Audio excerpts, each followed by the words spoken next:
You don't exist. Take a perk and a talk of that shit. Money swallowed like sis. Did it perfect in the kid. Got a billion who sang on my head. Look at better put on the road I just spent. I know we got $1 million. The devil that shit ain't not cheaper than Hello and welcome back, fellow anime lovers, to MangaMuse. I am delighted to have you join us once again in the world of fanfiction and fantasy. This is the second part of What If Naruto Finds Ichigo in Konoha. Special note, this fanfic is written in a masterpiece of Zeionia aka Disturbed on FANFICTIONnet. Do check and support the author too. Now smash the like, share and subscribe button for more. Also press the bell icon so that you never miss such great parts. Thanks for the introduction. Now let's dive into the world. Fear. Ichigo was angry, but more than that, he was afraid. He was running. He had to escape the dark shadow chasing him. It was a monster he could not fight. Old Goatface had a key. The key to a door that would open one way and lock behind them. Except he wasn't Goatface right now. Now he was Dad, Father, Kurosaki Isshin, Doctor, Shiba Isshin, Captain of 10th Division, and more serious than Ichigo had seen since Aizen. Don't think about him trapped in the bowels of First. That will never be your fate. Yuzu and Karin were pressed tight against each other and against him. Any other time and the effect would be suffocating. Now he could only try to draw them closer. A door opened. The wrong door. The way back. A way he could never go again. Warriors poured out of the door and onto the hill in a never-ending tide. How appropriate that they were in a cemetery.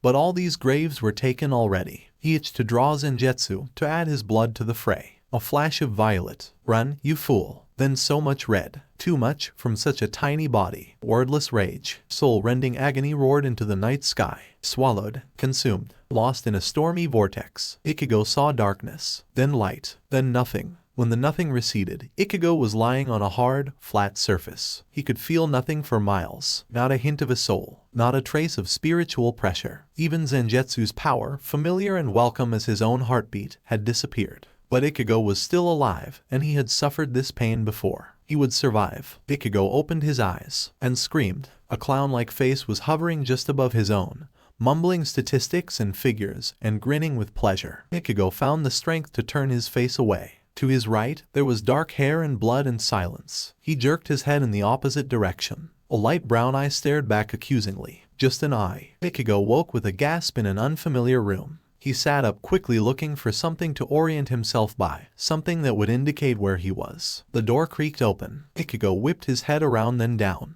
There was Kon peering in from the hall, his soft cotton face twisted with worry. It all came rushing back then. Ichigo was in the village hidden in the leaves, in the new apartment he shared with his sisters and Kon. And they were all well away from Soul Society and Kuretsuchi Mayuri's torture chambers. Ichigo, asked Kon softly. Did I scream? Asked Ichigo, and he meant, did I wake my sisters with this nightmare? Except it wasn't all a nightmare. The panicked flight had been real. The door and cemetery had been real. Rukia had been real. She had told him go when he would have stayed to fight and lost. And then she had fallen in a spray of blood. And the seal to transport Ichigo and his sisters had activated before he could see her rise again. She had to be alive. She couldn't have died for his sake. He would believe she had survived. It was the only way he could move forward. You never scream, said Kon. But Ichigo had screamed. Night after night following Aizen's defeat he had woken his family with his cries, terrified his sisters to death, witnessed the sorrow and shame in his father's eyes. The memories of the short and bloody conflict played in his mind over and over again until eventually he had trained himself not to cry out in his sleep. Kon had simply missed those weeks stuck as he was in Soul Society. And when the conflict with Ancient Quincy haunted his dreams, Ichigo had quickly regained his skill at sleeping soundlessly. He would not be sleeping anymore tonight. He was certain of that much. After a moment's hesitation, Ichigo got out of bed and picked his way over to his closet to change into street clothes. He finally had the floor of his room back after Naruto showed Yuzu and Karin how to seal objects into a storage scroll. He had cautioned Ichigo against trying for the time being because while Naruto had never heard of someone overloading a storage scroll, that did not mean it was impossible. Ichigo hadn't been offended. Whatever Naruto had feared would happen. The former substitute had had Kidu blow up in face before, sometimes literally. Ichigo didn't need to learn how to use his chakra anyway. He was a civilian now. What are you doing, Ichigo? Asked Kon nervously. I'm going out, said Ichigo. But it's 3 o'clock in the morning, protested Kon. Ichigo didn't care. The terror of the nightmare was fading, but his adrenaline was still soaring. He could not wait out the rest of the night in that unfamiliar room. He brushed past Kon and shot down the hall, barely noticing the extra weight as the mod's soul jumped to his shoulder. "Those guys watching the apartment won't like it," warned Kon. "There are two of them. One can follow me and the other can stay here," said Ichigo carelessly. "You know that's not what I meant," grumbled Kon. Ichigo paused briefly at the door to the apartment so he could grab his bakken. The tattered remains of the protective ward still hung gamely to the door. When active, the spiritual pressure of any unlawful invader would rebound against the trespasser, effectively taking them out with their own power. In this case, an unlawful invader was someone without an appropriate counter ward. Most shinobi had enough ryayatsu to receive a bad shock. Naruto might have survived the rebound from the fox's spiritual pressure, but Ichigo was happy to avoid finding out. He had never been so grateful for thin walls in his life. Hearing Naruto complain about door had reminded Ichigo to take down the ward just in time. He had only recently learned how to make them from Kyukaku. Since the end of the Quincy affair,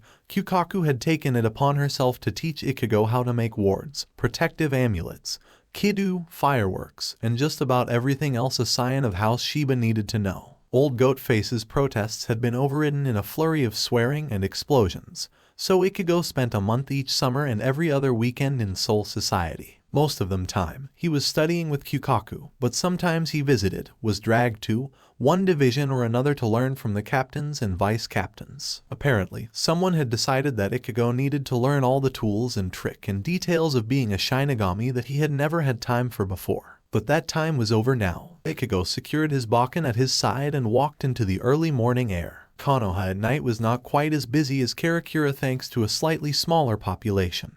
But all of the people out and about at this hour were much more dangerous than the ones back home. Ichigo couldn't bear to be around anyone else, not yet, and headed away from the busier city center toward the wall. After a sizable amount of time wandering through nearly empty streets, Ichigo found an open, grassy area surrounded by trees. It was one of the many training grounds scattered throughout Konoha. He cautiously poked around the area looking for still loaded traps but failed to find any. Deciding he was safe enough, he set Kon carefully at the base of a tree. They were still pretending the doll was just a doll for the sake of their watcher, then moved to assume the first stance of a by now familiar kata. The weight and shape of the bakken were completely wrong, but the handle of the wooden sword had been carefully shaped into an exact replica of Zenjutsu's sealed form, which he had finally learned how to do after the mocking from everyone he knew became too much. Urahara had made weapons specifically for Ichigo to use as focusing tool. When Ichigo reinforced the bakken with his spiritual energy, it became nigh unbreakable. Isshin had used the opportunity to drag Ichigo to Urahara's underground lair,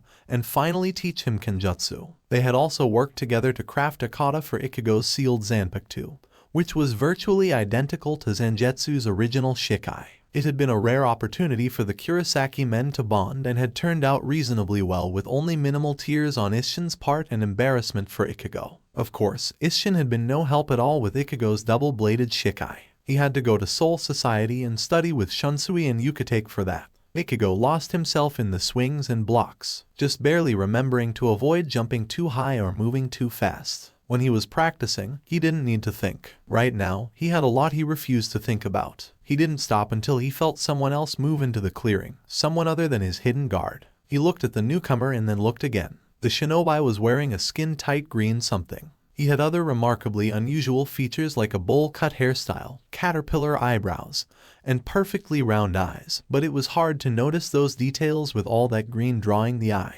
The shinobi flashed him a thumbs up. "Greetings, friend. There is no need to stop on my account. I am most surprised and inspired by your commitment to train. It is most youthful. I am Rock Lee, and you are Kurosaki Ichigo," he replied in a daze. Lee nodding sagely. "Ah, Naruto's cousin. He has been most enthusiastic about your arrival. He did not say you were from the land of iron." Ichigo scowled and rolled his eyes. It wasn't like samurai were the only people that used swords in the elemental countries. "I'm not. I can go somewhere else if you were going to train here." "Ah, my team will be meeting here but not for another 2 hours," said Lee. He gave Ichigo a hopeful smile. "If you are not busy, would you like to spar? It is always good to practice against new people." Ichigo rallied his thoughts and considered the invitation. He had only fought a group of bandits since entering this world. While he had no illusions about being a ninja, he would hate to lose his hard-earned skills to disuse. A friendly spar might be helpful, and Ichigo still had energy to burn. I can't do any of that ninjutsu stuff, said Ichigo cautiously. Lee brightened visibly. That is most excellent. I myself am a taijutsu specialist. Ichigo and Lee squared off across the field. Ichigo waited for Lee to produce a weapon but realized quickly that,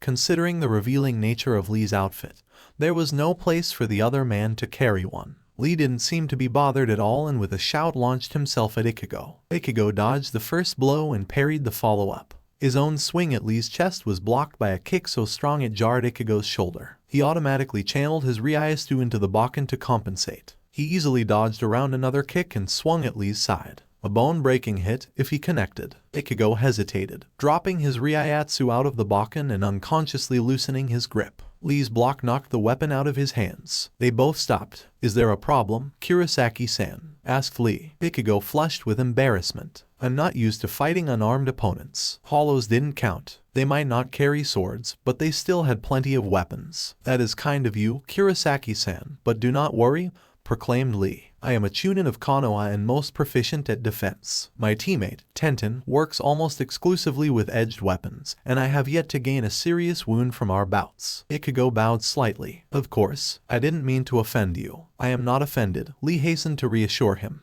Do you wish to continue? Ichigo did. He retrieved his Bakken and returned to his starting stance. Lee beamed and readied himself for another bout. This time Ichigo wouldn't worry about hitting Lee, but he would also be careful to keep tight rein on his spiritual power. Punch, punch, kick. The first few steps were the same, but this time Ichigo pushed back into Lee's kick, knocking him off balance and opening the shinobi to a frontal assault. He scored a hit on Lee's flank, but the shinobi blocked the follow-up strike and dodged under the swing. Ichigo immediately shifted down his angle of attack, but Lee was faster than he anticipated. The shinobi got inside his reach and aimed a solid jab at Ichigo's chest. Ichigo flung himself back as quickly as he could and still caught the edge of the blow. Lee's face was comical in its surprise. Clearly, he hadn't expected Ichigo to be able to move so fast. Ichigo quickly took advantage, instantaneously reversing direction and thrusting with the Bakken until the tip rested at the edge of Lee's throat, a killing strike if Ichigo had followed through. Lee was unperturbed. In fact, he looked delighted. Most excellent. I see you are most skilled. Shall we try again? Sounds good, said Ichigo. They squared off again, and as before, Lee attacked first. This time the shinobi was much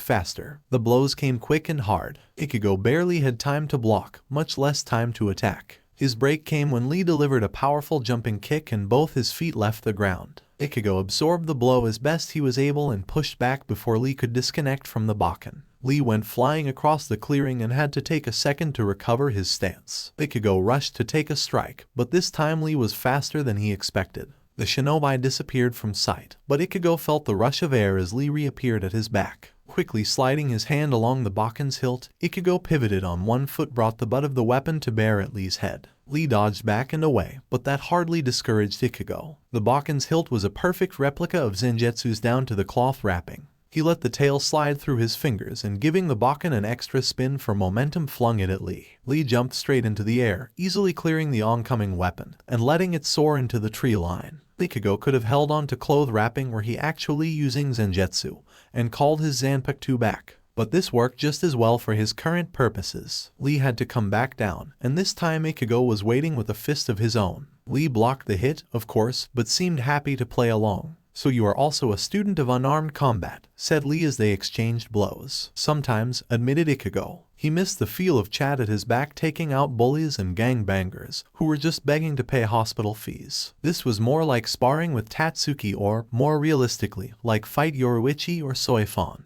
Yoruichi was more than happy to beat Ichigo into improving his flash step. Soifon mostly just wanted to fight him because Yoruichi did. But both women were the best hand-to-hand specialists he had ever seen. He lost to them every time, but each failure took a little longer and taught him a little more. Ichigo was on the ground before he realized it. Lee had flipped him in a moment of distraction. Are you all right? Asked Lee. I'm fine, said Ichigo, rising to his feet. Do you want to go again? Lee gave him a considering look, trying to gauge if Ichigo was really okay. Ichigo wasn't Chad, who at 15 could take an I-beam to the back and walk away mostly fine.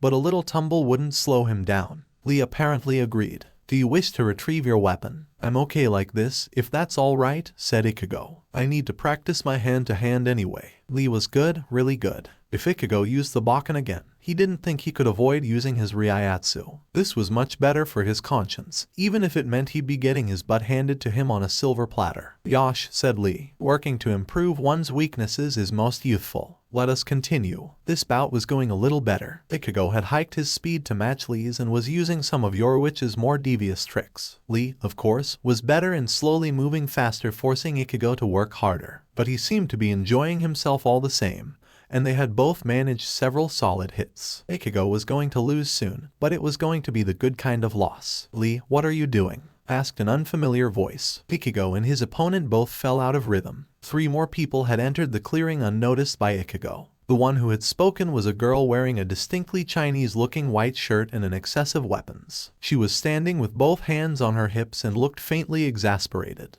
The other 2 were both men. One was significantly older and looked a lot like Lee down to the unusual uniform. The third was familiar, even though Ichigo had never seen his face before. He was the watcher who had followed him this morning. He also had pure white eyes like the woman who had directed him through the market yesterday. Ichigo assumed he was a relation. Dai-sensei, Tenten, Neji, exclaimed Lee. Is it 6 already? Ichigo glanced up and checked the position of the stars. His watch was too different for him to carry in public, but he would guess 6 or maybe a little later. Who is this? Asked Tenten. This is Kurosaki Ichigo. I found him here when I arrived for my morning training. He graciously agreed to spar with me, explained Lee. Naruto's cousin, right? Asked Tenten. He's been a bundle of nerves all week. Ichigo felt bad about that. He really did. If Naruto had been nervous before they met, he had to be freaking out now with everything Ichigo and his sisters had dumped on him. It did explain the odd hair comment at dinner though. That's right, said Ichigo when he realized they were expecting some response. He glanced at Lee. I guess I had better get going.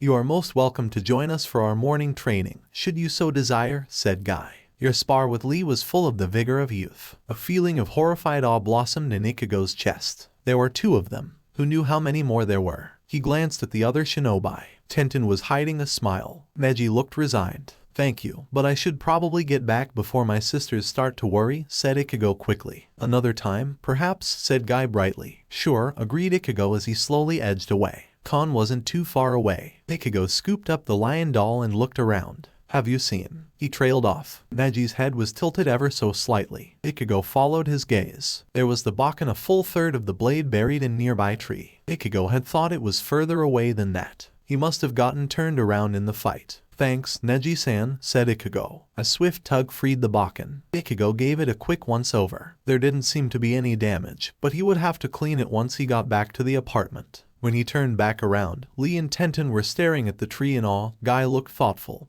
and Neji was unsurprisingly blank-faced. Thanks for the spar, Lee-san, said Ichigo, trying not to draw any more unnecessary attention as he started to walk away. Lee gave him another thumbs up and a grin. We should test our skills again sometime. Sure, said Ichigo. I guess I know where to find you. You can get my address for Neji-san or Naruto. After a few more excited exchanges from Lee, Ichigo finally got away. He had enjoyed their fight and would definitely want to try again later. He was still tired from the late night with Naruto and the nightmare this morning. Not to mention, he hadn't trained his human body near as much as his spiritual one, and above average endurance could only take a person so far. And he wasn't kidding about his sisters being worried. They would definitely have noticed he was missing by now. At least, he could distract them with the crazy shinobi in green. Naruto was at the Hawkage Tower at first light. He had tossed and turned all night thinking about he had learned. He needed to talk someone about it, but he couldn't invade Tsunede's home in the middle of night for something like this. Once he got to the tower, he still had to wait for her to show up. It was agony. When she finally arrived, she took one look at his face and went straight for the sake. Why didn't you tell me? Wailed Naruto. Tsunade poured out 2 saucers. Normally Naruto would object to drinking this early in the day, but even if he couldn't get drunk, he could understand why Tsunade would want it. She sat in her chair and pushed his saucer across the desk. Naruto balanced the delicate porcelain on his fingertips but didn't drink, not yet. I wanted to get your honest reaction, said Tsunade. Naruto felt glum. That's what they said too. But you're Hawkage, why wait for me to decide? Tsunade gave him a look. I'm Hawkage now, but we both know you'll be the one wearing the hat in a year or two, brat. If you think we can risk having them here, then I'm willing to along with it. "What's your decision, Naruto?" Naruto frowned. Applying a touch of chakra to his sake, he gently shaped into a familiar spiral pattern as he worked through the implications. "I don't think there's much of a risk." Ichigo said they used an Uzumaki transportation seal to make the jump and that no one there knows about chakra. No one should come after them. "But will they be able to fit in here?" asked Tsunade. "They're from a completely different world with powers and abilities we don't understand." "They're not that different," said Naruto firmly. "They're people just like us. Being a Quincy is basically like having a Kekkei Genkai." And Karin, she's super interested in medical jutsu. She picked Sakura's brain last night. Kakashi-sensei said Yuzu could probably find a place in T&I, even though I think he was just joking. And Ichigo, well, he's not doing so great right now, but he just needs people he can believe in again. Konoha is the perfect place for that. Tsunade leaned back in her chair. "It sounds like you've already made up your mind." Naruto blinked furiously. "Huh, I guess you're right." He downed his sake in a single gulp and set the saucer down with a click. "But can you believe that? What happened to Ichigo, I mean?" "Oh." Tsunade sounded interested. "How much did they tell you?" "A lot," said Naruto. "Not everything, obviously, but still a lot." "Why?" "I have a document prepared by Uzumaki Mamoru that describes the abilities of the Quincy and the situation between his wife's family and the Shinigami of that world," said Tsunade.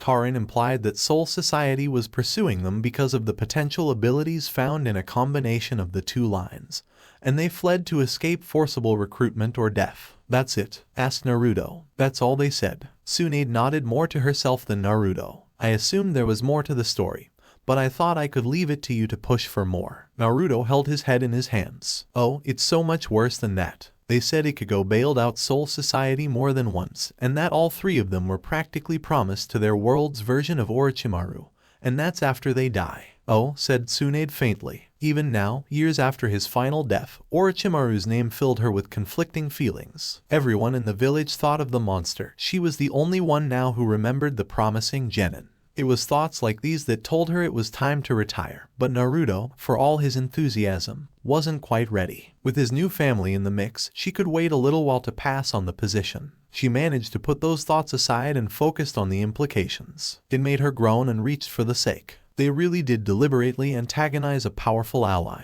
No wonder they needed a teenager to help them out. It's one of the worst tactical decisions I've ever heard. "I know, right," said Naruto emphatically. "It's just so stupid." Naruto sighed, his thoughts turning back to his own childhood. He certainly hadn't been an ally of Konoha back then, even if he had been a citizen. The only person he would have claimed as family was Sandaime Hokage. He could have turned out so much worse. He could have been like Gaara at their first meeting, killing anyone who stepped in his way to justify his right to exist. Naruto wasn't sure how powerful Ichigo really was. Vague stories and a single burst of chakra weren't much to go on, but he had saved the world twice, so in all likelihood, he was pretty strong. If Ichigo hadn't been able to leave his world and come to the elemental countries, would he have fought against Soul Society? Would he have taken the power he gained to protect and used it to destroy? What would Naruto do if Konoha turned on him? As a child, he would have fought and killed and driven himself mad in the effort. Now, he just didn't know. It was impossible to imagine. A soft knock on the door preceded Shizun's entrance into the office. At the sight of the two morose blondes, she started to worry. At the sight of the bottle of sake, the worry turned to outrage. "What are you doing drinking this early in the morning?"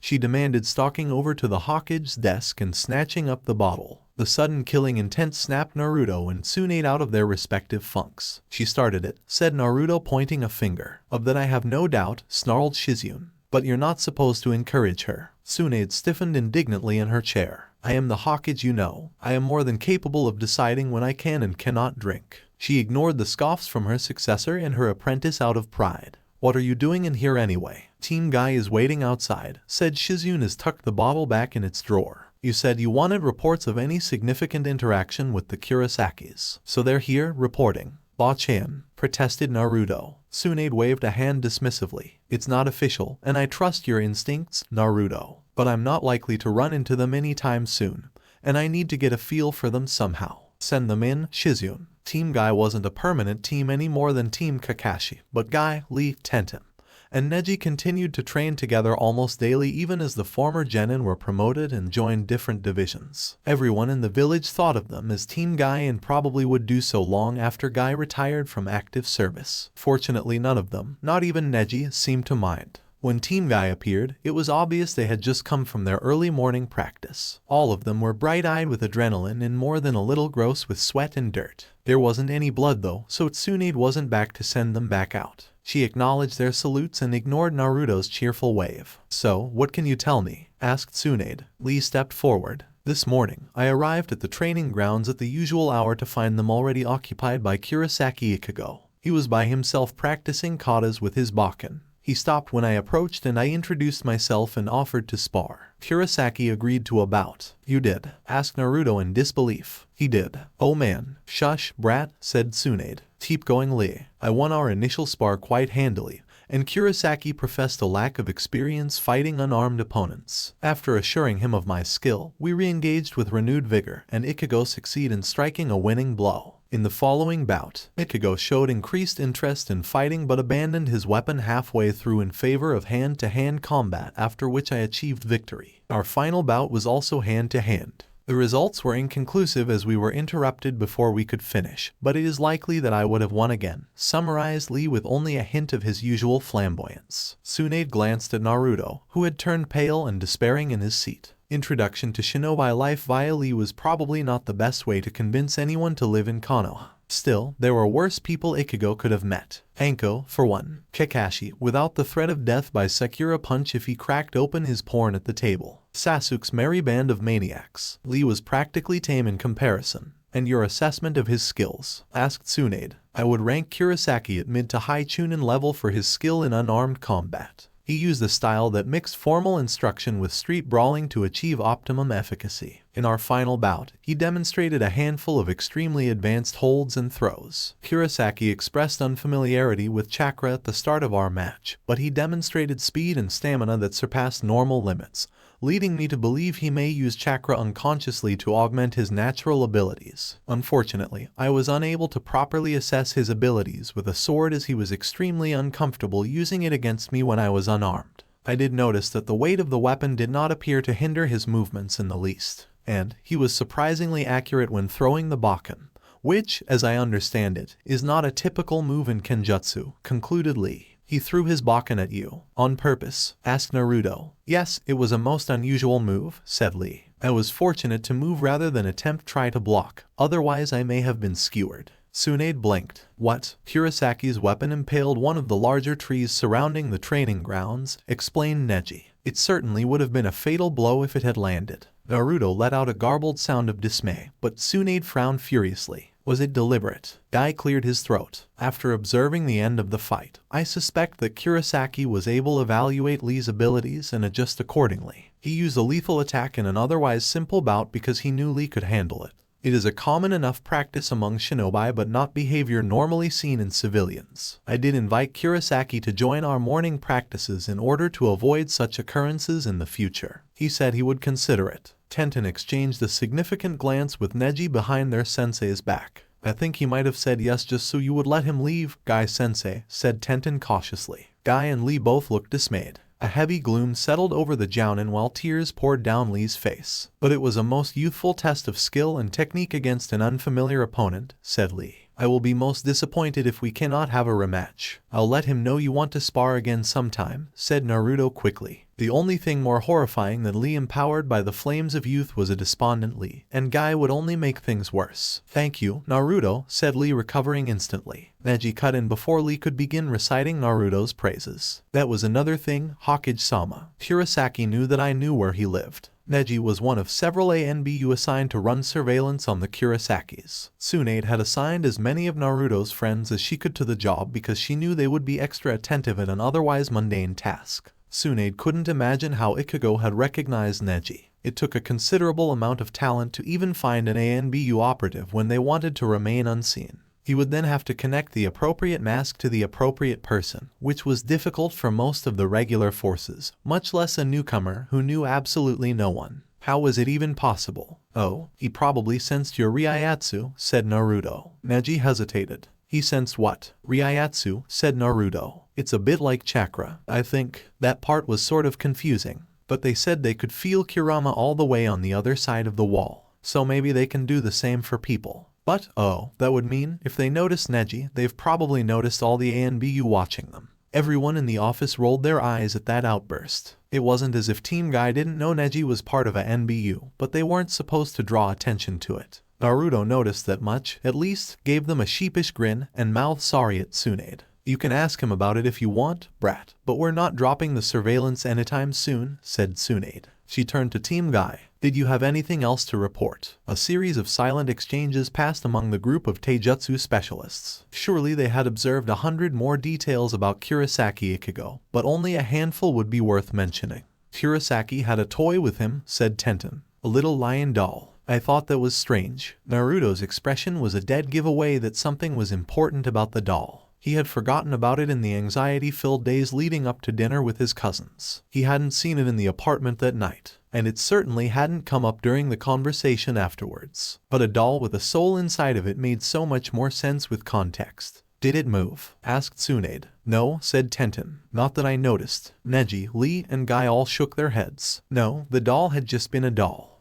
Too bad, said Tsunade. Anything else? No? Then you are dismissed. Team Guy bowed and filed out of the office, and Tsunade returned her attention to Naruto. He was staring at the door, 1,000 thoughts flickering through his mind and across his face. It was a lot of new information, and it was information they knew was true. The ability to fight Lee in hand-to-hand combat was no small thing. Neither was the ability to pick Neji blind out of a lineup. Tsunade had already promised to go along with whatever Naruto decided, and she certainly couldn't take it back now. She hoped he wouldn't be disappointed. Unless you're going to help with the paperwork, get out of my office, said Tsunade. Go work on a seal or pester your cousins or something. Naruto shook his head. No, we all agreed we need time to think. I'm going to head over to the academy. It's in session right now, said Tsunade. Yumina will yell at you if you rile up the students before lunch. Naruto grinned. That's okay. I want to see where they are in the curriculum. If Karin and Yuzu decide they really do want to join the ranks, then somebody will need to teach them.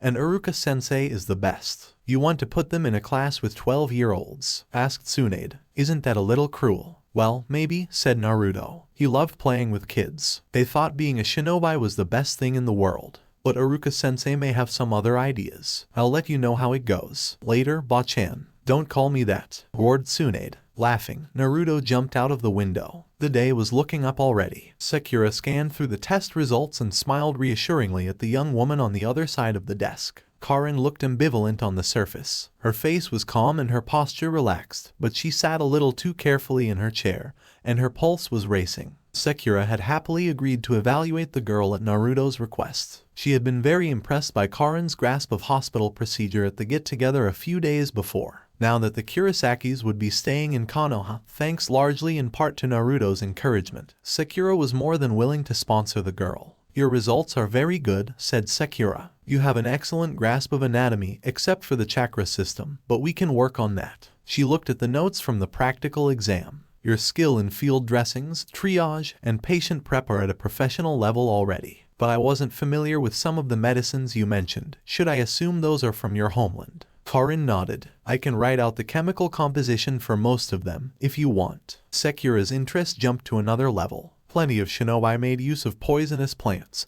venomous animals, and similar ingredients, but the exact chemical components of poisons and medicines was generally something only medic nin studied. If Karin had already started learning that sort of thing, then she was seriously committed to the craft. Another time, said Sakura. She flipped to a clean sheet of paper and readied her pen. What is your previous experience in the medical field? Karin straightened in her chair. Our family ran a clinic back in Karakura, and I've helped out there since I was small. We treated mostly minor injuries, cuts, sprains, simple breaks, minor illness, and physical checkups. We also stabilized more serious injuries before patients were moved to a larger hospital. I entered school on a pre-med track and have taken human anatomy, standard chemistry, organic chemistry, and standard biology. I interned at Karakura Hospital for the past 2 summers. And she faltered briefly, a dark shadow flickering over her face before disappearing again. I learned some techniques in Soul Society that I was able to adapt for regular use. Those are a bit like medical jutsu. Naruto said that Soul Society was your father's homeland, prompted Sakura. The blonde had discussed a little bit of his cousin's situation with her. From what Sakura understood, Karin's parents had married across battle lines during peacetime, But tension had recently resumed between the two groups. The Kurosakis had fled to avoid the more powerful organization that was Soul Society. It would explain her negative outlook about the skills she learned there. At Karin's hesitant nod, Sakura continued, "What do you mean by adapting their techniques?" Karin crossed her arms and scowled as she considered her answer. Sakura had only seen Ichigo in passing, more frequently since the dinner last week. But with the frown in place, she could definitely see the resemblance between the two. Soul Society's techniques usually only work on people from Soul Society, said Karin at last. I had to change them a bit to get them to work on everyone else. Sakura sharpened her gaze. If Karin was already creating new medical techniques, even just adapting old ones, then Sakura wanted her in the program yesterday. She just needed to clear up a few things. You adapted the techniques on your own? She asked. Karin waved a hand indicating more or less. I had to ask Kyukakudono and Hattenclogs. I mean, Urahara-san a lot about how Kidu worked, and Ichigo was able to help a little since Anohana Teichu was teaching him at the same time. But I thought of most of the changes myself. Advanced for her age, Sakura thought, given that they seemed to start learning practical skills much later than shinobi. Can you tell me an example, or provide a demonstration? Yes, said Karin, coming to attention in her seat. A few days before the caravan reached Konoha, a boy was stung by a scorpion. I was able to one of my adapted techniques to draw out the poison. They brought him here for a follow-up a few days later. You healed Inigo's grandson from the red spiker sting. Sakura demanded, shooting out of her chair. Karin's nod was wary but firm. Sakura slammed her fist against the desk, leaving a small dent in the wood, one of many as evidence of her temper. Those morons at the desk, she ranted. I knew there wasn't a medic nin traveling with Inigo's caravan. They can't just change civilian to shinobi in a report because it seems unlikely. Lives are lost because of errors like that. Ugh. Sakura froze midway into her tirade and glanced at Karin. The girl's skepticism was clear for all to see. Sakura cleared her throat and straightened. She took a moment to run a hand through her hair to straighten the short, pink locks and readjusted her lab coat on her shoulders before carefully sitting down and returning to business. I see no reason why we should deny you training once we get your chakra control up to acceptable levels, said Sakura formally. But before we start your paperwork, there's one more thing to discuss. Yes? Asked Karin. Sakura leaned across the desk to stare into Karin's eyes. Medic nin have better training and skills than any other medical professionals in Konoha, but they are still shinobi. If you begin training as a medic nin, then you will formally join the ranks, and you will be required to serve a field rotation. In the field, a medic nin's primary duty is to support her teammates. For most, that means avoiding injury and conserving energy in order to heal her comrades. But it is possible, and even likely, that you will be attacked directly and forced into combat. Do you understand? Karin looked down and didn't say anything for a long time. Sakura waited patiently. She had never had to give this particular speech before. Most shinobi were indoctrinated to the lifestyle as children and grew up around people who fought and died as a matter of routine. But that wasn't the case for the Kurosakis as far as she could determine. They had grown up in a civilian village that was generally unaffected by war, an idea that was difficult for Sakura to even imagine. A soft rattling noise drew Sakura's attention. Karin was shaking in her seat. Her hands were clenched in tight fists that did nothing to disguise the tremors. Sakura suppressed a sigh. She thought it might be too much, and Karin had such promise too. They could probably put her in the nursing program. I want to join, said Karin. She raised her head, and Sakura saw determination blazing in her eyes. If that's the case, then I definitely want to join.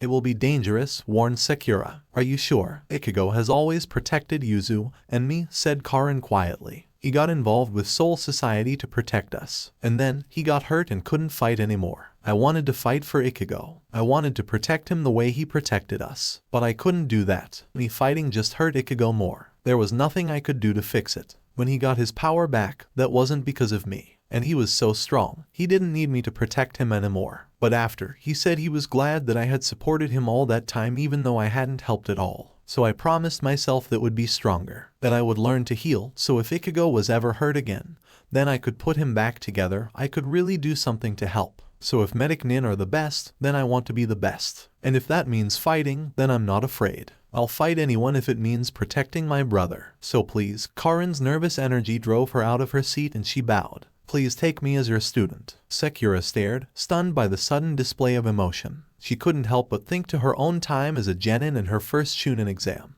Her skill back then hadn't been enough to protect her teammates. The shame of always staring at their backs, relying on them to protect her, had driven Sakura to learn medical ninjutsu from Tsunade, a seinen, the greatest healer of all time. Sakura had fought for every bit of strength and skill until she could stand level with her teammates and protect them in return. She understood Karin perfectly. "I'll teach you," said Sakura. "I will teach you everything." Ichigo sat in the hospital lobby waiting for Karin's interview to finish. He idly watched the crowd pass by and decided that, after lunch, he would have to take the girls shopping. They were going to be staying. Naruto's speech had utterly convinced Yuzu and Karin, and Ichigo was willing to follow their decision. And they absolutely needed new clothes. Their Western-style clothes stood out even among the bizarrely dressed shinobi, and Ichigo wanted to avoid any more unnecessary attention. He had failed in that regard in his fight with Lee, Ichigo knew, but he had needed to work off the energy from his nightmare, and it had been so long since he fought anyone just to test his skills. He couldn't resist the challenge once they started. Lee had been a good fighter and a good person too. His strikes echoed his resolve to work hard and improve himself. Each hit spoke of 100 hours of practice spent perfecting each blow. Lee possessed a devotion to honing his craft and a desire to strive that was full of potential. His whole outlook was youthful. It was a refreshing change from the ancient opponents Ichigo usually fought against. "Kurosaki-san, are you all right?" Startled out of his thoughts, Ichigo looked up to see a familiar set of eyes staring at him. He stood and gave her a slight bow. "Hyuga-san," said Ichigo, greeted. "No, I'm okay." Hinata smiled. "That's good. From your expression, I was worried something was wrong." Ichigo blushed. That was what he got for thinking about Soul Society in the middle of the hospital. "No, I'm just waiting for my sister to finish an interview." "What about you? Are you visiting someone?" Hinata shook her head, spilling long black hair across her shoulders. "No, I'm usually the field medic in my squad, so I'm attending a lecture from Shizune-sensei today." "Oh?" asked Ichigo. "That's impressive. I don't have much talent in that area, but the medics I know are all very strong people." Now Hinata was fighting down a rising blush. "Thank you, Kurosaki-san, but I have a natural advantage. The Byakugan lets me see what the problem is without having to guess. I don't have to work as hard as other field medics." "That doesn't matter," said Ichigo. He ignored her surprised flinch. "If you're helping someone, it doesn't matter to them how you do it, just that you're helping. That's what I believe. But the Byakugan is that." He gestured toward his face. Hinata's startled look shifted to amusement. "Yes, it's the Hyuga clan's Dejutsu. It's why we're so recognizable." "Then you probably know this guy I met the other day," said Ichigo. "Neji, I think was his name." "Neji Oniai-san is my older cousin," said Hinata happily. "When did you meet him?" "I ended up sparring with one of his teammates the other morning," said Ichigo. Hinata's look had shifted to mild alarm. "You were the one sparring with Lee Kun. Are you all right?" Lee Kun and Gai-san can be very intense in their workouts. Ichigo waved a hand. "No, it was fun." "Really?" asked Hinata. She still looked a bit dubious. "In that case, Neji mentioned Lee was interested in a rematch. If you're interested, then they meet at that training ground every day at 0600 when they're not out on missions." "I'll think about it," said Ichigo. He meant it this time. He had enjoyed the fight, and more than that he had enjoyed seeing his sisters' faces when they learned he was interacting with someone rather than just wandering around the village by himself. "Thank you, Hyuga-san. Just passing the word along." "Kurosaki-san," she said cheerfully. She paused and stared over Ichigo's shoulder. "Oh, I need to go. It was good to see you again, Kurosaki-san." "Of course," said Ichigo. "Goodbye, Hyuga-san." Another small bow and Hinata was striding away into the hospital. Ichigo glanced behind him. Yes, there was a clock, and it was almost noon. Surely, Karin would be done soon. He turned back. To his disappointment, Hinata had disappeared from sight. "Ikai-nai." Karin hurried toward him. She wore a happy grin, and there was a lightness to her step that Ichigo hadn't seen in years. She was cradling half a dozen scrolls in her arms and carrying a thick packet of papers. "What's all this?" asked Ichigo. "Registration papers, hospital procedures, and Sakura-sensei gave me few medical scrolls to study while we work out my schedule," said Karin. Her smile abruptly turned into a scowl. "You didn't even let me tell you I made it." "I already knew you could do it," said Ichigo, relieving her of some scrolls. "Let's get back to Yuzu. She'll be happy for you. She might even make something that's not ramen for dinner." Karin groaned and shuffled toward the doors. "I know she wants to make the perfect bowl of ramen for Naruto, but can't we get a break? We've been eating nothing but ramen for the last 3 days." "Tell you what," said Ichigo. "You tell Yuzu the good news. Then we can go out for lunch and shopping after. She won't have time to make ramen tonight." Karin considered it. "That's a pretty good idea, Ikai-nai. I'm going to need some clothes to train in anyway." I have them from time to time, said Ichigo. Then the rest of the statement registered. Wait, what? Sasuke deflected another blow with his chokudo and darted forward, slipping under the shinobi's guard to stab him in the heart. As the body of his latest opponent fell, Sasuke took a moment to survey the impromptu battlefield. Suigetsu was still locked in combat with two lightning users. Karin was still unconscious on the ground at Sasuke's feet, and another attacker was already making his way over Sasuke's defensive wall of flame. The last Uchiha wasn't even sure why they were under attack. He and his team were on another fact-finding mission from the Hokage, re-establishing contact with some of Jiraiya's old informants, and keeping an eye out for dissent against Konoha. They were traveling in disguise too. That was why Jugo had been left in the village, and barely past the Land of Fire's borders. Plenty of people had a grudge against the Uchiha or the remains of Akatsuki or Sound, but no one should have been able to identify them. The attack had come without warning. Karin's abilities as a sensor type were unparalleled, but she had given no indication of pursuit. 1 minute everything was fine, with Suigetsu and Karin bickering like an old married couple, and the next she had dropped like a stone. A dozen attackers had dropped out of the trees, and they were in battle. Sasuke inhaled, forming a familiar series of hand signs. He breathed out flame, fire release, great fireball technique. The attacking shinobi didn't have time to dodge. A brief screech of pain quickly cut off as he melted into a pool of liquid fat and bone. Sasuke added more chakra to his defensive wall, flaring the flames higher and forcing the other shinobi back. Except, there were fewer shinobi on the other side. There was a rumble beneath his feet, and Sasuke tensed to jump away. But he couldn't abandon Karin. Hands shot out of the earth, avoiding Sasuke completely, and pulled the limp Kunoichi underground. Rage roared through the Uchiha's veins. He struck down blindly, but the attackers were gone. He cancelled the fire wall, that was useless now too, and shunshined to Suigetsu's side, blasting through one of the attackers in an instant. Suigetsu took the opportunity to slice through the other shinobi's head, then turned reproachful eyes on Sasuke. What took you so long? Demanded Suigetsu. I could have. They took Karin, said Sasuke. Hurry up. Sasuke activated his Sharingan and started running. Suigetsu would catch up sooner or later. Most would find it difficult to track shinobi moving underground, especially if the trackers were not Earth-type chakra users. Sasuke had no such difficulty. He could follow the minute traces of displaced dirt on the surface. The enemy shinobi might as well have trampled through the forest for all the good it did them.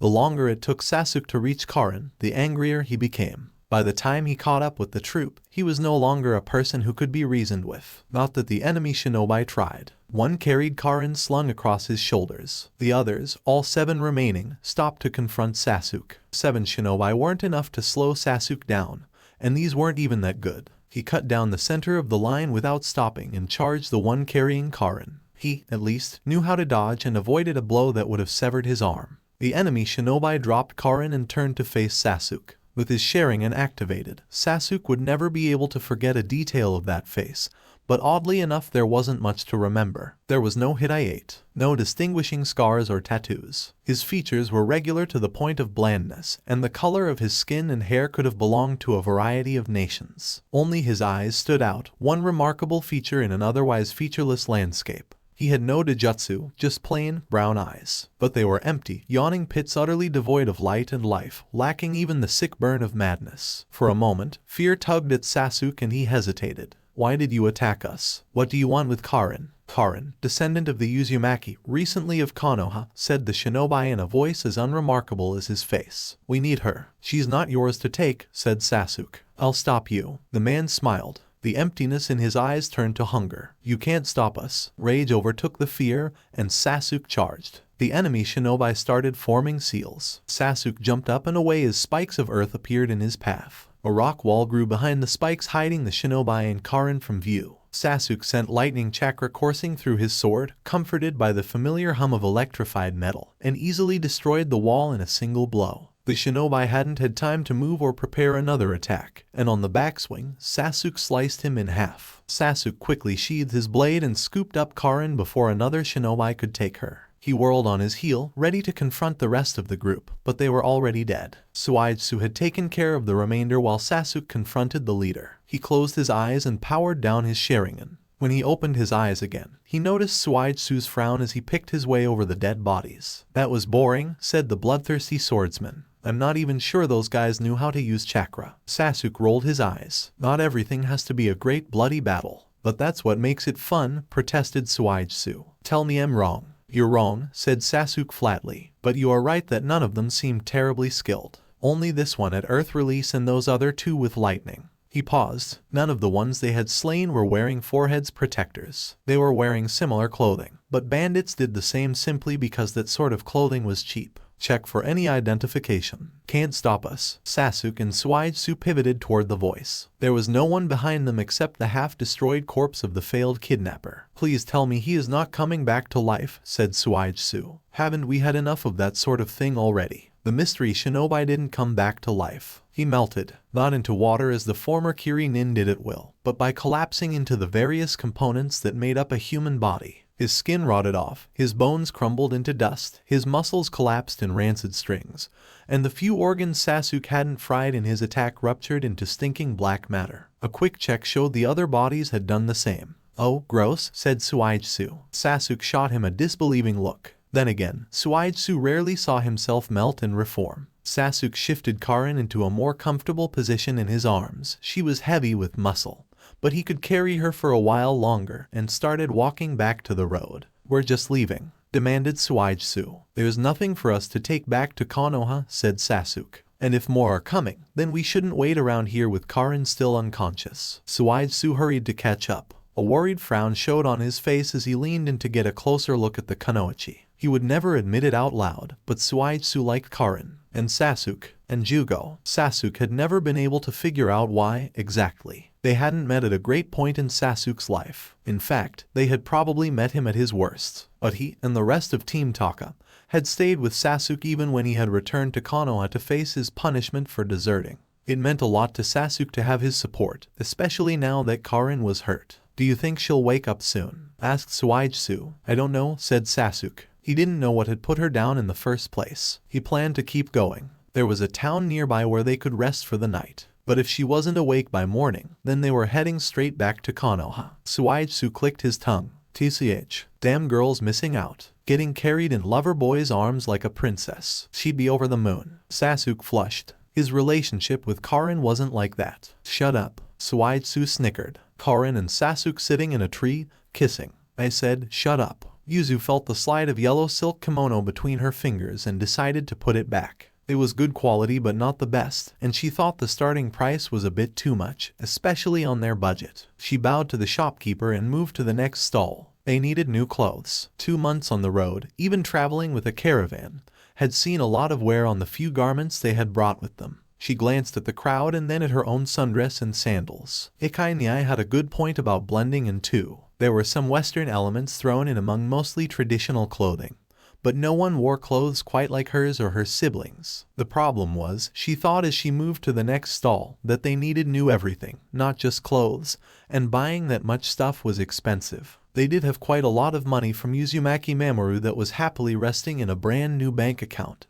But that money wouldn't last forever. Even trading in the jewelry, gold, and silver their father had given them before they left would only add so much to their funds. Once Karin started her new job, she would be bringing in a little money, but they had no idea how much that would be or when she would start. Yuzu winced when she thought of Karin's new occupation. Ichigo had not been pleased when he realized Karin's position as a medic nin would involve actual combat. The resulting screaming match would have deafened the neighborhood if Ichigo hadn't remembered to perform a sound-dampening kiddu first. Yuzu thought it was fairly obvious when Sakura was introduced as a medic nin that fighting would be involved at some point. Then again, Ikainiai could be a little blind about that sort of thing at times. Being oblivious to personal matters was a specialty of Ichigo's. He had spent years ignoring Oriheim's feelings for him after all. The fight had finally ended when Karin accused Ichigo of doubting her abilities, and Ichigo had claimed not to deny her abilities at all but insist he was looking out for her best interests. Karin had informed him it was in her best interest to learn to fight, so she could better protect her interests. Ichigo hadn't been able to argue with that. But Yuzu wished Karin hadn't phrased it quite like that. It reminded Ichigo too much of his failure to protect them from Soul Society. They had gone out for a celebratory lunch anyway, and everyone's mood had slowly improved. Afterward, Yuzu had sent Ichigo with Karin so he could help her pick out the gears Sakura had recommended, while she volunteered to start shopping for their regular clothes on her own. Well, not entirely on her own. Yuzu smiled down at the lion doll riding in her bag. I was thinking I could get some fabric to make something for you, Kon, since we left all the outfits Ryu made in Karakura. She ignored the sweat beading on the doll's forehead. Maybe something traditional, like a yukata, in dark blue. That would look lovely with your fur. She grinned a little at the sigh of relief. They should have told her Bostab was a boy much sooner, though Ryu had known and had made all those women's outfits anyway. He brother's friends were so strange. A new goal in mind, Yuzu looked about for a fabric seller. She was handy with a needle. They all were after stitching up patients in the clinic, and Ryu had shown her a few embroidery patterns at her request, including a fetching design using the Quincy cross. She could put it on their clothes like the Uzu spiral on Naruto's jacket. She could probably make him something too. She knew he liked orange. She didn't see a fabric seller nearby, but she did see a flash of silver duck into a shop. Curious, Yuzu moved closer and saw it was a dango restaurant. After a moment's thought, Yuzu went inside too. She thought Karin and Ichigo would appreciate the sweet pick-me-up after they were finished shopping. On the way back out, someone flagged her down. Kurosaki-san, over here. Yuzu turned. There was Hadake-san sitting at a table with a rather scantily clad woman munching on dango. Hadake didn't seem to be eating much with his mask in place. Hello, Hadake-san. I thought I saw you come in, said Yuzu. It's good to see you again. It's just Kakashi, Kurosaki-san. Hadake-san was my father, he said. This is Mitarashi Anko. Anko, this is Kurosaki Yuzu, the girl I was telling you about the other day. Yuzu blinked, then gave the kunoichi a quick bow. Pleased to meet you, Mitarashi-san. Mitarashi pushed herself out of her seat without answering and circled around Yuzu to take her measure. She stopped in front of Yuzu and scowled. Yuzu smiled back. That was what worked best with Ichigo. This is the girl that worked over Yamato, asked Mitarashi. Pull the other one, Kakashi. Oh dear, said Yuzu. I hope Yamato-san didn't get in too much trouble. Mitarashi threw back her head and laughed. Come on, Kakashi. No one's going to take that seriously. She's carrying a stuffed toy, for goodness sake. Girl, look at you and look at me. What do you see? Yuzu looked down at herself. She was wearing the same sundress with a daisy print she had picked out this morning, carrying a shopping with Kon poking out, and for the most part looked normal. She looked at Mitarashi and took in the boots, the fishnet armor, the skirt, the jacket, and most important of all, the hitai displayed proudly on her forehead. She smiled at Mitarashi. Your haircut really suits the shape of your face, Mitarashi-san. It's super cute. The kunoichi gaped. From his seat, Kakashi let out a quiet chuckle. Yuzu kept up her smile. She did her family's hair after all. She noticed things like that. It wouldn't look quite the same on Karin. Her sister's face was a little too lean, but it was a cute style. Mitarashi pointed an accusing finger. Don't expect me to believe that's the first thing you thought of. Yuzu felt heat rising in her cheeks and raised her hands to hide her blush. Well, no, my first thought was, most women don't have the confidence to wear just metal mesh like that. But Mitarashi-san has such a lovely figure. The effect is quite striking. But that's just so embarrassing to say. Mitarashi was staring again. Kakashi's chuckle had shifted to somewhat inappropriate giggle. Yuzu gave him a disapproving look. You've kept laughing like that. People would have strange thoughts about him for sure. Ibiki would laugh me out of the room, mumbled Mitarashi. Yuzu frowned in confusion. Who was Ibiki? She glanced at Kakashi for guidance. Anko is highly placed in T&I, explained Kakashi. Her recommendation to Morino Ibiki, the chief of that department, would go a long way if you decided to join. Oh, said Yuzu with sudden insight. She clasped her hands together and turned back to Anko. In that case, Mitarashi-san, how did you get involved in T&I?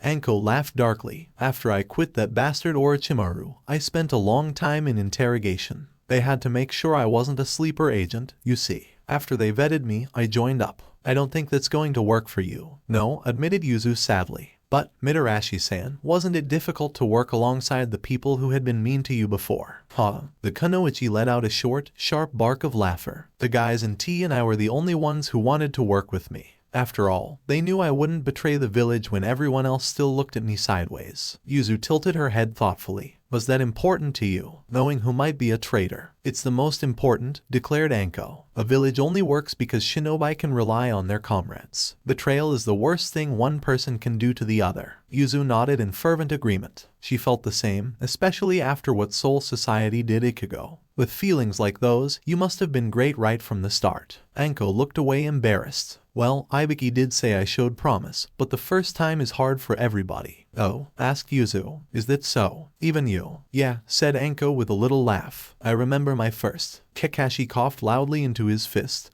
and Anko cut off abruptly at the sound. Yuzu pouted in disappointment. She had wanted to hear more. Mitarashi blinked rapidly as her brain caught up with her mouth. Natural talent, whispered the kunoichi. She cleared her throat. That's very good. But a trick like that won't work on a prepared shinobi. Is that all you've got? Yuzu adopted a thoughtful expression and glanced up at the ceiling. She nodded firmly. There's one more thing. Could you hold Kon, Kakashi-san? Kakashi took her bag with an amused smirk. Yuzu could sense it even though she couldn't see behind the mask. He and Anko watched as Yuzu raised her right arm above her head and assumed an expression of intense concentration. Something shifted beneath Yuzu's dress. A thin dark shape snaked out of the armhole and twined around the raised limb. It slowed briefly, revealing itself to be a heavy black chain, before shooting towards the ceiling. The chain jumped over an exposed rafter and reached back down to wrap around Mitarashi's arm. A brief tug from Yuzu and the kunoichi was hovering half a meter off the ground. Despite her situation, Anko's expression could only be described as victorious. Excellent, she said. How do you do it, kid? Yuzu blushed. I'm not exactly sure. It's not something Ikai or Karin can do. They're chakra weapons, said a stunned Kakashi. He slid a half-drawn kunai back into his weapons pouch,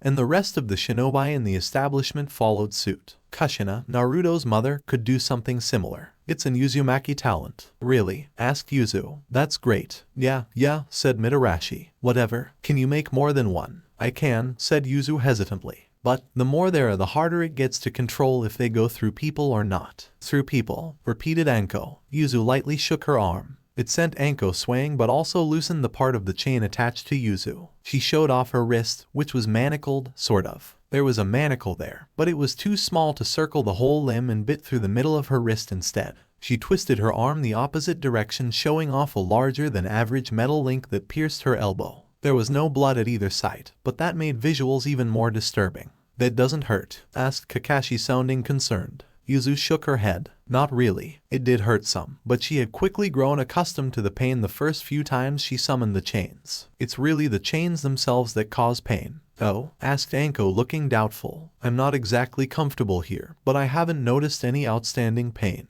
Yuzu gasped. Oh no, I definitely wouldn't use that ability without warning you first. You haven't done anything to deserve a nasty surprise like that. Mitarashi considered this for a moment. Then she grinned. Hit me with it. What? Asked Yuzu. Use that ability of yours on me. If I'm impressed, I'll present you to Ibiki myself, she declared. Don't worry, I can take it. Yuzu wasn't sure about that, but she wasn't about to insult the kunoichi by saying so. Okay. Yuzu closed her eyes. In all honesty, it had taken her a lot of effort to learn to summon just the chains without the accompanying pain. Adding the burning power associated with her hell links was a simple matter of letting the power free again. She didn't want to startle Anko too badly, so she slowly eased her grip on the fiery spiritual energy. On the chain itself, previously unseen symbols glowed with sulfurous yellow light, starting with the ones on Yuzu's arm and continuing link by link. The light started to darken as it reached the ceiling, and by the time it reached Anko, the links glowed a fiery red-orange. The ones touching the kunoichi lit up all at once. She seized, twisting back and forth on the chain like a hooked fish. She didn't scream only because she couldn't unclench her jaw. After 10 seconds, Yuzu dispersed the chains completely. Mitarashi dropped to the ground, but to Yuzu's surprise she managed to land in a crouch. Anko's harsh pants as she caught her breath were the only sound in whole restaurant. Eventually, she looked up and met Yuzu's eyes. That was pretty good work, kid, she said. To Yuzu's surprise and great relief, Mitarashi managed to stand a moment later. She fumbled with the arm of her jacket, pulling back the sleeve to reveal clear, unmarked skin.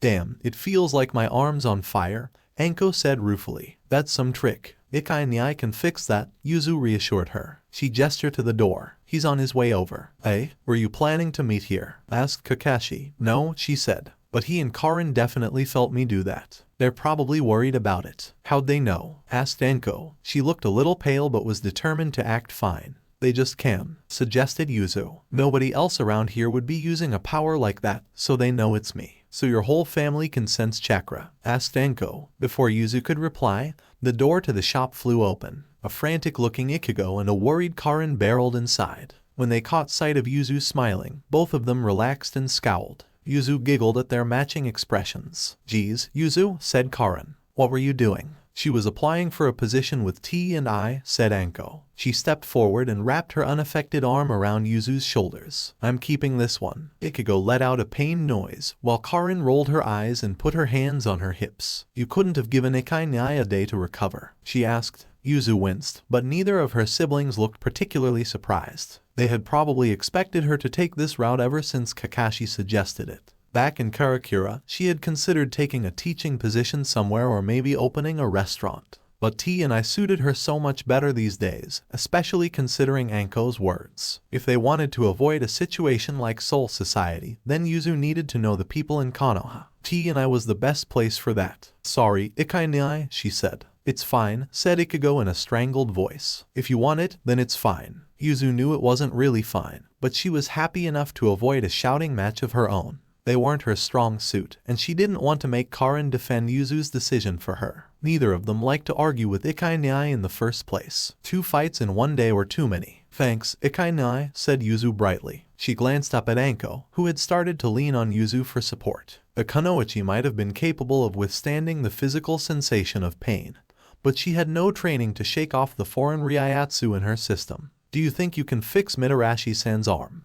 Call me Anko, kid. We'll be working together soon enough, she said. Anko glanced at her arm held limply at her side. It won't go away on its own. Yuzu looked critically at her arm. She wasn't good with other people's spiritual power the way Karin and Ichigo were, but she knew every aspect of her own power. It was too dangerous to other people if she didn't. She hadn't used her full strength, and it was only the arm, but there was the matter of Anko's spiritual pressure to consider. 3 days, said Ichigo, who had also been looking at the arm. At least 3 days, agreed Yuzu, and the feeling won't fade any in that time. Sorry, Anko-san. Hey, I asked for it, said Anko. She looked at Ichigo. You can fix it. Ichigo shrugged. Sure. He stepped forward. A gentle golden glow surrounded his right hand. He ran it down Anko's arm, and then across Yuzu too. Yuzu gave a sigh of relief as the tight pain in her chest eased. Using her power didn't hurt her the same way it hurt other people, but there was still some pain. She was glad Ichigo had retained his own power to reverse the effects. Anko had let go of Yuzu and was putting her arm through its paces. Good as new, she said. What did you do? Yuzu sent a pointed look at her brother. He needed to be more social. Ichigo scowled at her, but answered anyway. I dissolved the foreign energy in your arm. Oh? Asked Anko. I didn't notice any foreign chakra. But if that's all, couldn't I have forced it out on my own? I don't know, said Ichigo. The energy is designed to stick, so it can't be resisted like that normally. But chakra might affect it differently. I can test it once Karin and I start learning chakra, said Yuzu. Anko froze and turned to face Yuzu. You haven't learned to use chakra. But those chains. That's right, said Yuzu remembering.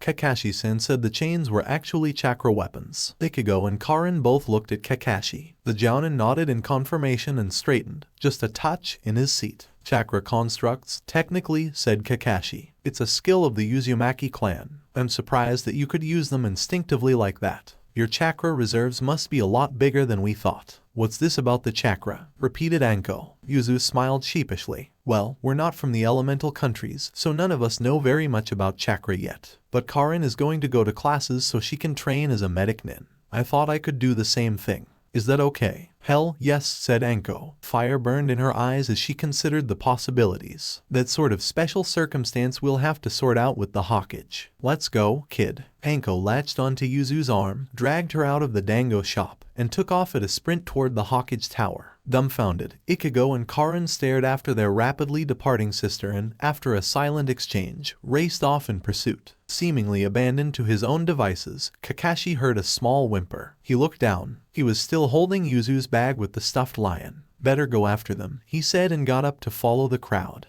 In the restaurant, the other shinobi patrons reluctantly returned to their original conservations. After a moment, the civilians did too. It was Anko's favorite dango shop after all. Stuff like that happened all the time. Ichigo stared at the ceiling of his room. Another night, another nightmare. He slowly turned his head to check the time. 5:30 blazed from the clock face. In a few hours, Karin and Yuzu would join the academy classes for the first time. Despite the significant age gap between his sisters and the other students, everyone agreed it was the best place for them to start. The teachers at the academy were the best at introducing basics of the shinobi arts, and Karin and Yuzu both had to start at the very bottom in every category including taijutsu. A few self-defense lessons from Tatsuki and naturally high stamina wouldn't help them against opponents who had spent years training kill, even if they were 12 years old. Still, they wouldn't be spending all their time at the academy. After lessons were over, Karin would start shadowing Sakura in the hospital. Yuzu would do something similar with Anko, but not for a few more weeks. She would be getting extra lessons in taijutsu,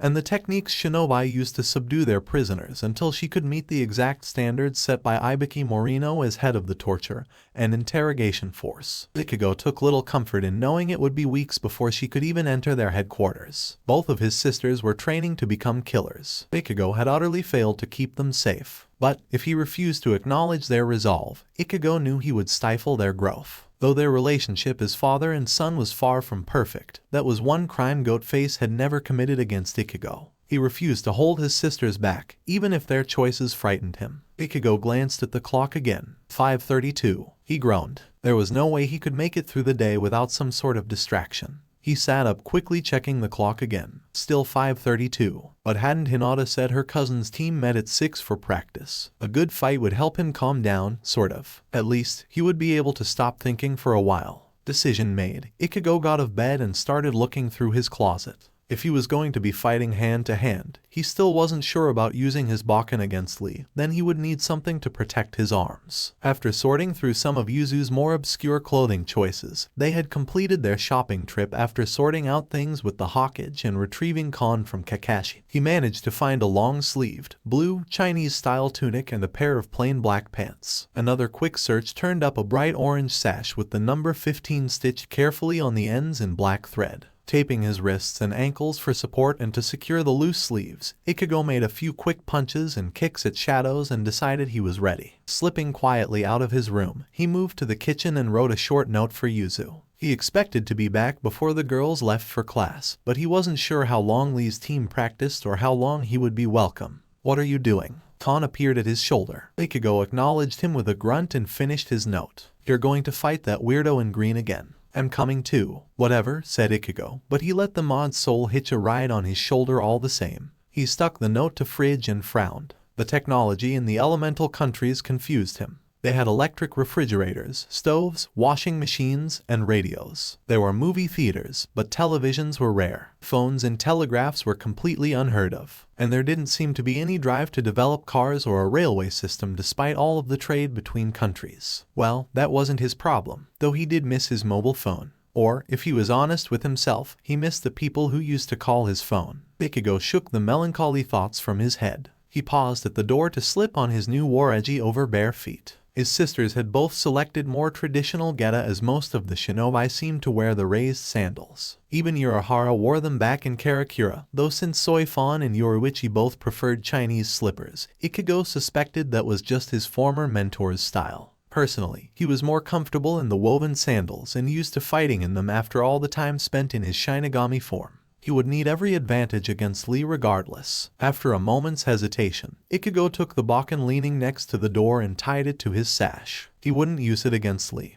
but he felt naked without a weapon near at hand, and Zenjutsu was far too conspicuous. Before he left, Ichigo made sure the protective barrier on the apartment was still working. He had rewritten it to be a little less dangerous to shinobi. He really didn't need to warn off anyone who bothered to knock after all. But he had still given Naruto a key the last time they met. If Ichigo hadn't known better, he suspected the blonde's head would have split in half. Naruto had been smiling that hard. Once outside, Ichigo checked to see if Neji was one of their watchers again. To his surprise, there was no one nearby. He could have sworn they were there last night. If Karin and Yuzu were both part of Konoha, perhaps the Hawkage decided they no longer needed extra surveillance. Still, if no one was watching, Ichigo could take the rooftop route without worrying about being late. Shunpo had been surprisingly easy to use in his human body, which was a relief after Ishida had seen his attempts at Hirankyaku and promptly collapsed into laughter. Ichigo's Quincy abilities were subpar compared to his others, as he rarely needed to use them. But that hadn't stopped Ishida from walking through the basics anyway. He had also forced Ichigo into the archery club and university and given him the bow currently decorating the apartment's wall, saying it was only appropriate for a Quincy to know the art. Ichigo would probably never master the bow the way Ishida had. but he could his target 99 times out of 100 and that was good enough. Still, he could probably practice more now that his days were his own. Ichigo just barely remembered to land when he reached the last building. He hadn't seen any shinobi around the village using an air-walking technique, though many of their chakra-powered jumps and the body flicker jutsu came close. He assumed it was one of their more advanced abilities, and he didn't need to show off that level of skill. His sense of direction was decent and he found the appropriate training ground just as Lee's team was arriving. They looked surprised to see him. Or more accurately, Tenten and Neji looked surprised while Lee and Guy burst into eerily identical tears of joy. It almost made Ichigo regret his decision, but he had faced down worse than overly emotive shinobi. He just had to keep telling himself that. "Welcome back, Kurosaki-san," said Lee. "It is most good to see you again." "Ichigo is fine," he said after a moment. "I don't want to interrupt your practice, but Hinata-san mentioned you might want a rematch." "You are most welcome," said Guy boldly. "Your return speaks to the fires of your youth. The flame that cannot be dampened. We would all like a chance to test our skills against a new opponent." "Right," said Ichigo uncertainly. Now that he got a better look at them, he could see that Guy's suit was closer to blue than green, and while they sported similar haircuts and mannerisms, there was no way Lee and Guy were actually related. In all likelihood, Lee's style was a form of hero worship by imitation similar to Soifon and Yorwitch's relationship, though obviously lacking the centuries of history between the two women. "Have you warmed up yet?" asked Lee. "Ah, no," said Ichigo. Using flash steps certainly hadn't given him time to warm up. "You can spar with me then," said Tenten. "Hand-to-hand's not my specialty, so we'll go slow." "Right, thank you," said Ichigo. "Just let me put down my stuff." Neji and Lee moved to their own spar with Guy observing while Ichigo leaned his bakken against a nearby tree. He set Kon down next to the weapon and turned to face Tenten. She was staring at the lion plushie with interest. "Ah, Ichigo-san, your doll." She trailed off. "Kon?" asked Ichigo. He didn't think the mod soul had done anything to attract attention yet. "I can turn him around if it bothers you." "No," said Tenten. "It's fine. Are you ready?" They moved away from the trees and squared off. Now that Ichigo had more time for a look, he noticed that overall Tenten's outfit was a Chinese style rather than the Japanese worn by most of the shinobi. Unlike her more colorful teammates, her white top and red pants would blend in any number of martial competitions back in Japan. The harness was a bit strange, but Ichigo understood it was designed for the large scroll that she had put aside for their warm-ups. Tenten attacked first. Ichigo had never had a chance to develop that habit. Almost everyone who wanted to fight him attacked whenever they wanted. The following exchange of blows was easy, a far cry from the frantic bout with Lee a few days ago. It reminded him of sparring with Tatsuki, even if the style Tenten used was unfamiliar. After a few rounds, it was obvious to Ichigo that Tenten had an extremely different focus than Lee. She was an armed fighter, according to her teammate, but Ichigo doubted it was at close range. He suspected most of her skill at hand-to-hand was due to training with Lee and Neji as teammates rather than any deliberate emphasis on that style. If Ichigo was fighting her for real, he suspected she would be as easy to take out as this FANFICTION at this distance. However, this wasn't that sort of fight, and once they were both warm, they naturally broke apart. Her teammates were watching them with interest. "Very good," said Guy, shooting them a thumbs up. Ichigo swore, his teeth gleamed. "But, tell me, Ichigo-san, what is the style you use? I am not familiar with it." "Style?" questioned Ichigo. He mostly used whatever worked. "I had some training in karate as a kid." "Karate?" repeated Guy. "It does not sound familiar, but it is clearly a hard fist style." "Hard fist?" asked Ichigo. "All hand-to-hand style can be broken into two categories," said Guy in a voice reserved for masters dispensing wisdom. "Hard fist refers to all styles that focus on breaking your opponent with force. Gentle fist refers to styles that involve redirecting your opponent's energy and do not require direct force." "Oh, like Aikido," said Ichigo thoughtfully. "Another foreign style?" asked Guy. "Perhaps so. Lee is a master of hard fist style while Neji prefers the gentle fist style of the Hyuga clan. Tenten's strength in taijutsu lies in mastery of weapons." "So taijutsu isn't just hand-to-hand fighting," said Ichigo in surprise. Guy shook his head. "No, that is a common mistake among civilians. Taijutsu refers to all shinobi arts where chakra is used to reinforce and enhance the body's natural capabilities rather than shaping it to produce ninjutsu, and genjutsu. Oh, I see, said Ichigo. So that meant the Quincy abilities of Blood Vein and Blood Artery, and the Hollow ability Hyro would all fall under the umbrella of Taijutsu. He could probably use his spiritual pressure to reinforce his body the way Zaraki had during their first meeting and pass it off as Taijutsu. But given the other effects of intense Ryatsu, it would be best to avoid using the technique around the shinobi.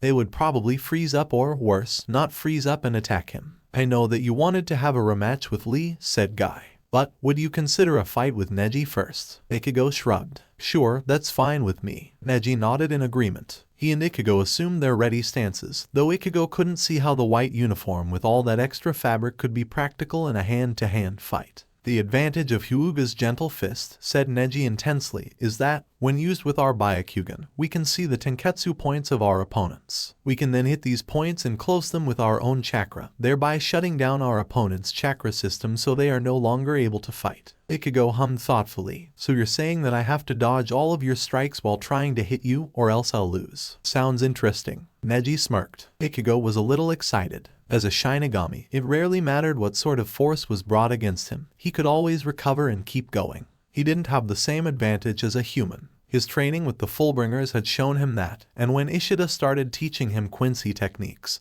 he had emphasized the need to avoid being hit, usually by filling the room with arrows. This would be a challenge. Apparently, Neji's teammates were interested too. Instead of proceeding with their own spar, Lee and Tenten had lined up next to Guy in order to watch. Begin, said Guy. The veins around Neji's eyes bulged, and to Ichigo's surprise, the faint amount of spiritual energy he sensed from the other man rose slightly, and his spiritual pressure, which fluctuated randomly in all shinobi, suddenly evened out. Ichigo realized that he must have activated the Byakugan technique that Neji and Hinata had both mentioned. There was an awkward moment where Neji and Ichigo both stared at each other. Ichigo still wasn't used to attacking first, and upon reflection, the Hyuga's style was obviously defense-based. Still, Neji was supremely confident in his abilities and quickly took the opportunity to strike first. Neji was not as fast as Lee, and Ichigo easily avoided his first few strikes. When Ichigo attempted to hit back with a knife hand strike to the shoulder, Neji glided out of the way,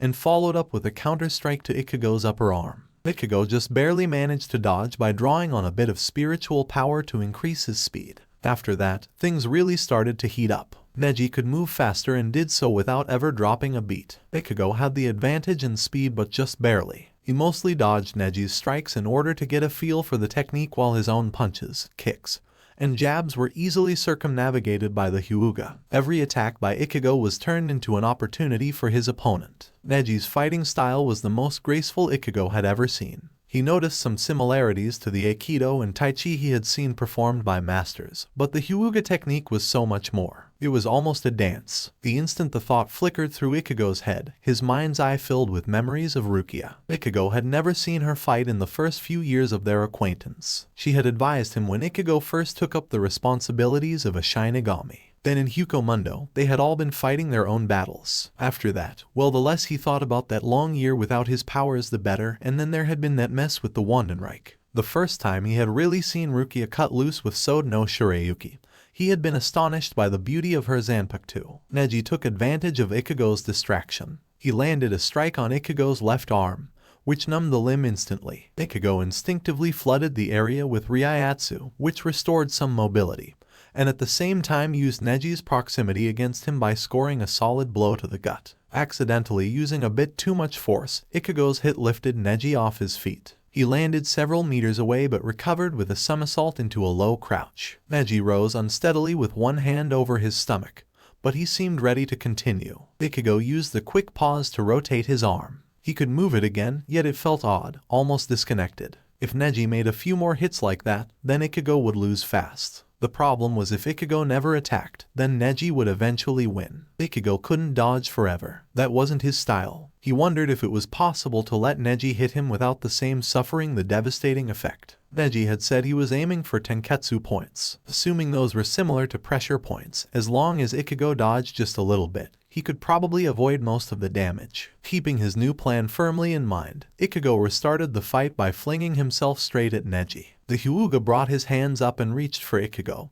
presumably to hit his arms again. Ichigo pushed just a little harder at the last second. Neji missed. Mostly, the open-handed slaps were still jarring, but Ichigo didn't lose any sensation this time. Still, Neji recovered in time to block Ichigo's punch, and they were off. In the flurry of exchanges that followed, Ichigo landed at least a dozen blows, all of them punishing in their strength. Neji landed twice that many, but only 5 had any noticeable effect on Ichigo's body. 3 were on his arms, one of those on the already affected left arm, which Ichigo could mostly ignore. 2 hit his right arm, 1 on the lower forearm has caused him to lose almost all sensation, and 1 on his upper arm that caused only mild weakness. A 4th strike to his upper right side made breathing a little difficult for a while, but once Ichigo reinforced his lung with Ryatsu, he was mostly fine. The last strike from Neji that really mattered was on Ichigo's leg. The strike took Ichigo by surprise. Neji completely reversed direction in the middle of a swing, using a sharp motion at odds to his style, to hit just below Ichigo's right hip joint. Ichigo's leg collapsed underneath him, and his momentum sent him skidding across the dirt. Neji didn't hesitate and chased after the hopelessly disoriented Ichigo. "Yield?" asked Neji, holding his hands in preparation for another attack. Ichigo recognized that in a real fight Neji could have easily struck a killing blow. "Yield." Neji relaxed his stance. Releasing his Byakugan, he held out a hand. Ichigo let the other man help him to his feet. He released a trickle of power to wake up his leg.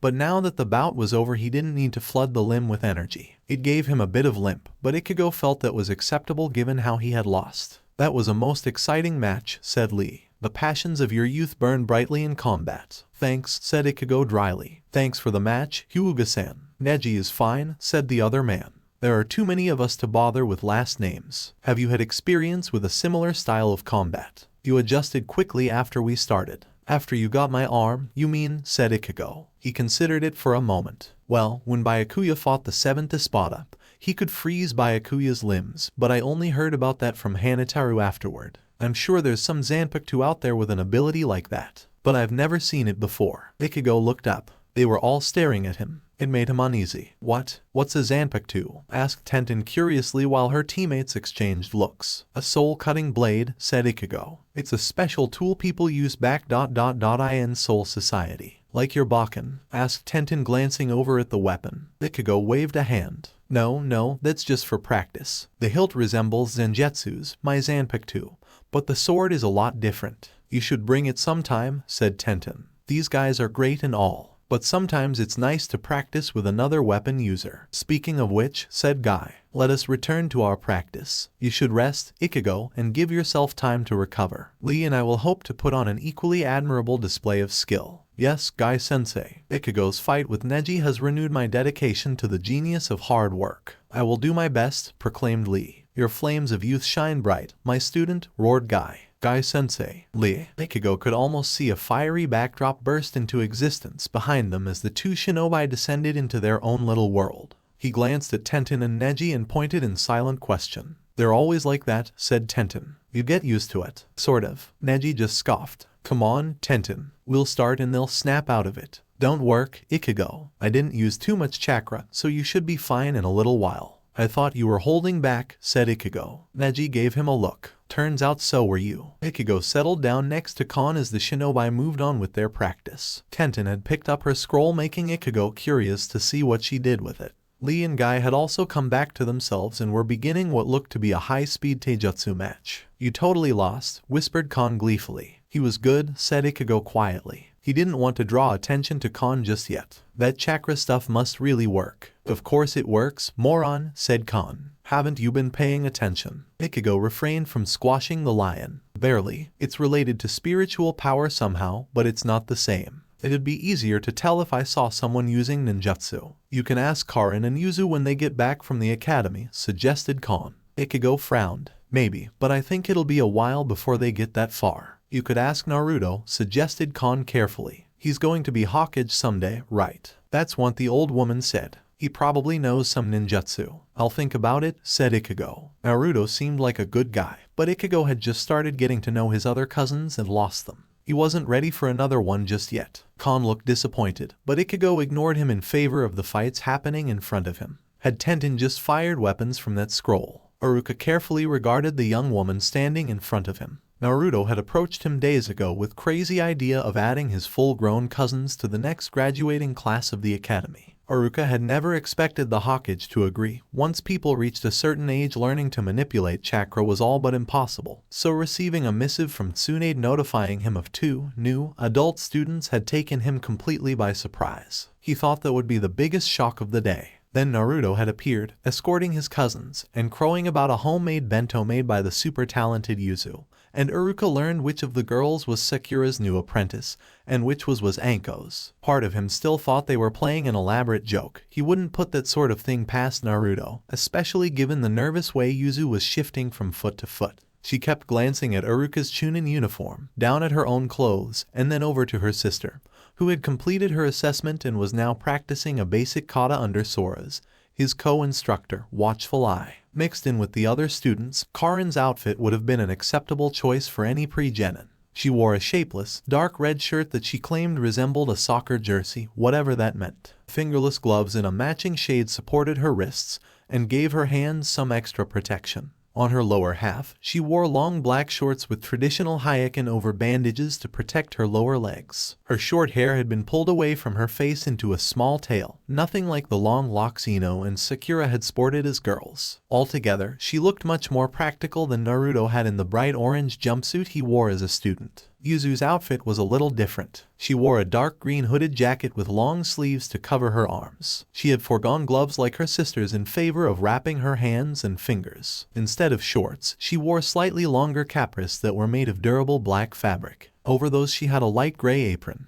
With short cropped hair clipped back out of her eyes, Yuzu looked more like a cook than a shinobi. Though with that color scheme, she would blend in quite nicely with the surrounding forest, something most new genin rarely considered. "Is this okay?" she asked hesitantly. Naruto said wearing something we felt comfortable in was more important than having a uniform while we're training. But she trailed off looking despondent. "No, he's right," Haruka hastened to reassure her. "You just don't see many shinboi wearing aprons." "Well, Anko-san was talking about all this stuff shinobi have to carry, and I know where everything is in my apron," explained a blushing Yuzu. "That's true," agreed Haruka. He glanced at the front pocket. It looked empty, but what she chose to carry would say a lot about her personality. "What do you have in there?" Yuzu stuck her hands in the pockets and started pulling things out. Some tissues, a coin purse, lip balm, a bit of string, a whistle, a needle and thread, some buttons, a few safety pins, extra bandages, a blunted kunai, a set of kitchen knives, a pair of bento, a solid length of rope.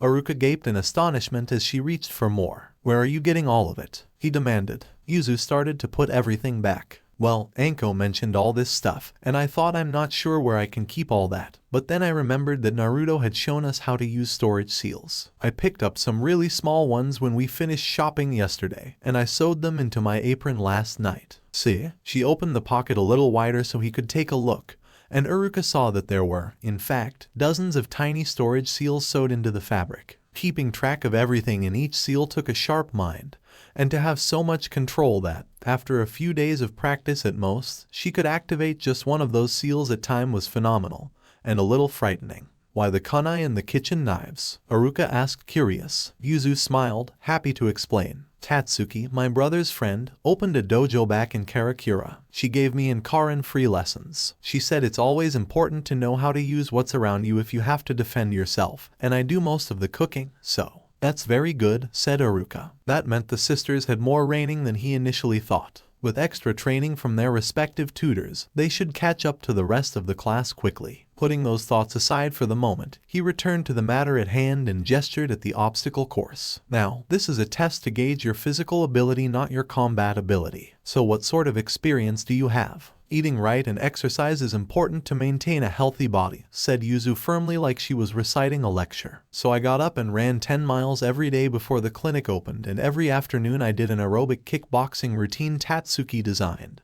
But I haven't been doing that since we moved to Konoha. I'm not really athletic like Karin and Itachi." Haruka wondered what the requirements were for athletes in her homeland. Karin had played soccer in high school and college, and her speed, dexterity, and stamina were on par with that of the average Chunin. Then again, if they were from a very peaceful village, perhaps their athletes were the ones with the training rather than their warriors. He would have to ask later. 10 miles every day is very impressive for a civilian, and you'll be sure to improve the more you practice, said Haruka kindly. "Now, this is what you'll need to do." Haruka took careful notes on what he saw as Yuzu completed the obstacle course. It wasn't the most complicated of runs, But he hadn't given the girls the course for beginning students either. Yuzu was not as fast as her sister, who might have set a new speed record for a first attempt, but she didn't slow down at all, which spoke highly of her stamina. She wobbled a bit on her landings, which meant more core exercises in her future, but her agility on the log jumps was quite good. She raced up the rope like a pro, something most women had trouble with. After her last sprint to Uruka, she was panting but not too badly. "Was that all right?" she asked. Uruka smiled reassuringly. "There are a few things we can work on, but you're off to a good start." And sensing she needed the compliment added, "Your upper arm strength was quite good for a woman your age." Yuzu struck a strongman pose. "I had to carry all the groceries home by myself the last few years, even the heavy ones. And I helped Daddy with some of the more difficult patients at the clinic." Uruka felt a bead of sweat form at his temple. This was the girl they wanted for T&I. But, according to rumor, she had hauled Anko off the ground with an iron chain. Uruka didn't see any chains, but who knew what she was carrying in that apron? He would have to double check with Anko. The Kunoichi would want a progress report soon this anyway. "Now let's review the kata that Sora-sensei showed you earlier," he began. "Yuzu, is there something wrong?" Yuzu had dropped out of her pose and was staring into the distance toward the wall surrounding Konoha, and, more importantly, the gates. Her cheerful expression had shifted to worry. A quick glance at Karin and the other group proved she had done the same. "What is it?" asked Uruka. "Something's happened to Itachi," said Yuzu. "He's really mad." Uruka frowned. Naruto had said the older brother was out with Team Guy. The Taijutsu team had their moments, but he doubted they would have intentionally angered the oldest Kurosaki sibling, especially not enough to drive him out of the village. "How did Yuzu know, anyway?" "Are you sure?" asked Uruka. Yuzu nodded. "I can feel it all the way over here. Itachi hasn't gotten made like that in a long time. I wonder what happened. Should I go check?" "No," said Uruka sharply. "You stay here. I'll send a runner to the Hawkage and she can dispatch a team. If something is wrong, then we need to know where you are." Yuzu's worried expression remained locked in place, but she nodded in acceptance. Uruka flagged down one of the teaching assistants, who was watching a similar, louder argument play out between Sora and Karin, and sent the shinobi off to the tower. Uruka still didn't know how the girls knew there was a problem, but he wasn't about to lose one of Naruto's newfound cousins through inaction. Not now, not ever. Kon wasn't sure exactly what happened. 1 minute, Ichigo was walking back to the apartment after parting ways with Team Guy. The next, Ichigo was passed out on the ground and unfamiliar shinobi were emerging from the shadows. The mod soul lay extra still and watched as Ichigo was rolled into a carpet and loaded onto the back of nearby cart. There were 5 guys that Kon could see. 2 were driving the cart and the other 3 did the heavy work. Kon considered his chances against 5 ninja. As plush doll, he could maybe take out 1 using surprise and his normal enhancements. He had decided years ago to switch from the super body created by 12th Division to the ordinary one made by Ishida as a replacement for Yuzu's Bostov. He hadn't wanted creepy scientists watching everything he saw. Until now, he had never regretted his decision. He needed to find backup and find it fast. As soon as the cart disappeared, Kon leapt to his feet and raced toward the Hawkage Tower. His skill at Ryuryoku sensing wasn't as fine-tuned as Ichigo's. He'd normally have terrible luck at finding a single person. Fortunately, he already had a general direction and the added benefit of being exposed to this particular person recently. His speed was nowhere near as efficient as it would be in a human body, but he was still fast and reached the mission office in about 10 minutes. There were dozens of ninja around, briefly overwhelming Kon's senses. No single shinobi, not even the Hawkage, had Ryuyatsu as powerful as Ichigo's, though Naruto seemed to come close. But for some reason, they all had at least a little and the higher-ranked shinobi had quite a lot. Unfortunately, none of them had any control at all. It was enough to make a poor mod soul's head spin. A flash of white and red caught his eye. Kon whirled in time to catch sight of hair buns moving through the crowd. "Tenten," he cried, racing toward the Kunoichi. The woman paused at hearing her name and the men with her paused too. She looked around frowning. "Tenten," Kon cried again. "Lee, Neji, Guy." The shinobi turned and looked down. Not many people thought to look down in Kon's experience. But then again, he was very new at dealing with ninja. "Kon?" asked Tenten. Disbelief was spreading across her face. "How? Ichigo's been kidnapped," yelled Kon, dancing up and down in excitement and fear. "You've got to help him. Someone has kidnapped Ichigo," exclaimed Lee. "Where?" Kon thanked his lucky stars. The shinobi's brain did work like Ichigo's. A friend in trouble meant providing aid no matter the source of the information. "These guys caught Ichigo outside our apartment and rolled him up in a carpet. They went." Kon turned back. He let his senses stretch out. It wasn't hard to find Ichigo, not after a near decade spent in his company. He pointed. That way. That's one of the main gates, said Neji, activating his Byakugan. They're out of my range. Let's go, ordered Guy. Guy took the lead. Lee and Neji followed behind him. Tenten prepared to go after them but paused. She looked at Kon and held out a hand. The plush lion jumped into her open palm and then up onto her shoulder. He grabbed the edge of her ear and used a bit of Ryatsu to make sure he wouldn't fall off mid-leap. Ready? He said. This is so weird, muttered Tenten. She jumped, and they were very nearly flying. Despite his concern for Ichigo, Kon couldn't help but appreciate the feeling. He had been designed with super leg strength, 3 times the power of whatever body he happened to be possessing at the time. Ichigo was fit by the standards of Japanese. He was even fairly strong compared to the average resident of this world. But his greatest strength and speed all belonged to his spiritual form. Briefly, Kon imagined the heights he could reach in the body of a trained shinobi. It would be fantastic. In a matter of minutes, much less time than it would have taken lion-shaped Kon, the team reached the gates. The kidnappers with the rug cart weren't there. Guy checked in with the guard station while the rest of team scanned the carts approaching the gate. They've already gone through, Kon informed him. He could feel Ichigo getting further away.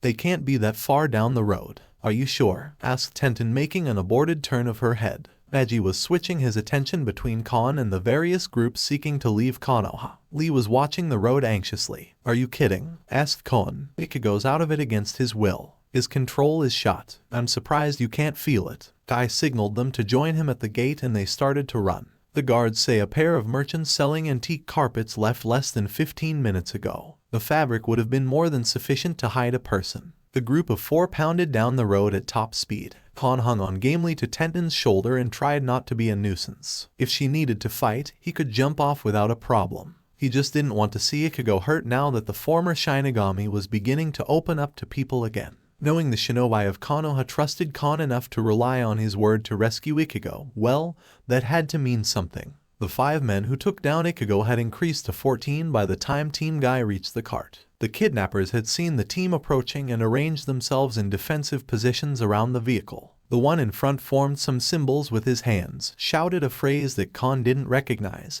and touched the ground. Spikes shot out of the earth, but Team Guy must have expected that because they easily jumped the obstacle. The fireball that came flying at them while they were in midair might have been a problem, but Neji managed to do some sort of swirling thing with his arms that knocked the attack to the side. Kon couldn't exactly follow the fight afterward. There was a lot of yelling and fire and rocks and knives being tossed around. He was getting a first-hand look at ninjutsu up close and personal and not liking 1 minute of it. He did notice when Ichigo finally regained consciousness, but everyone noticed that. The atmosphere turned heavy and dark, starting around the cart and flooding out in every direction. All of the shinobi, Konoha nin and kidnapper alike, froze in shock and turned to stare. Kon whimpered into Tenten's hair. That was Ichigo's hollow power. Ichigo, like most of Soul Society, thought his hollow abilities had disappeared after his fight with Aizen. It wasn't until Ichigo entered university and in the middle of exams had irritation spike into true anger that he realized the truth. Like Rukia's Zanpakuto, Ichigo's hollow had left an impression on his soul, a path for his spiritual power to follow when the circumstances were right. Away from Karakura, Ichigo hadn't felt the need to bother any of his friends in Soul Society with his problem.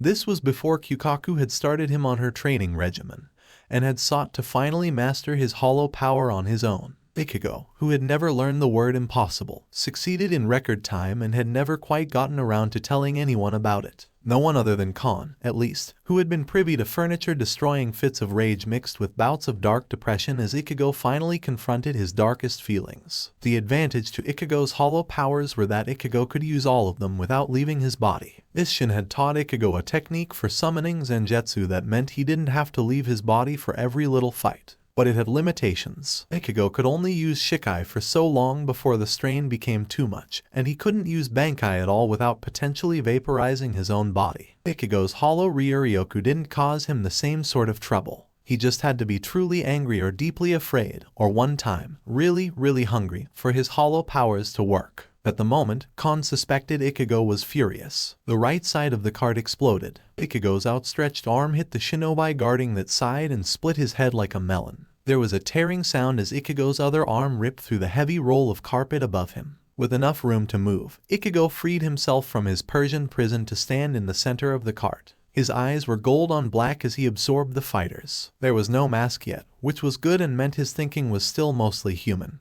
But at this stage Ichigo's usual reservations were gone, which was bad. Humans without inhibitions could be worse than hollows at times. Case in point, Ichigo raised a hand and casually fired ballast at the remainder of would-be kidnappers, killing all of them instantly. Then he turned his attention to the drivers of the cart. One of them screamed when he met Ichigo's eyes. The other just stared, his face white with fear. Ichigo raised his hand again. Sigh. The driver's arms snapped behind their backs, and they toppled off the seat, one to each side. Kon let out a quiet sigh of relief. Ichigo rarely killed humans. He usually didn't need to. But once he started, it was hard to stop. "Ichigo, are you alright?" asked Lee, no surprise that he was the first to recover. "I'm fine," said Ichigo as he hopped off the cart. "Are you sure?" asked Kon, safely tucked away on Tenten's shoulder. "You still look a little tense, if you know what I mean." Ichigo paused and closed his eyes. The malicious aura that was Ichigo's hollow Ryatsu faded. When he opened his eyes again, they were back to his normal brown and looking weary. That was good enough for Kon. He jumped from Tenten's shoulder to Ichigo's and gave the human a reassuring pat on the head. Ichigo huffed an irritated reply. "Much better," said Kon. "So what did these guys want?" "I don't know," said Ichigo. "They weren't real though." "What did you say?" asked Guy. Ichigo nodded toward the stunned cart drivers on the ground. "Those two are the only humans. The rest of these are fake." "Like Gigai, badly made Gigai." "Gigai?" asked Tenten hesitantly. Ichigo didn't have to explain. While all the shinobi he had taken down with Bala were mostly gone,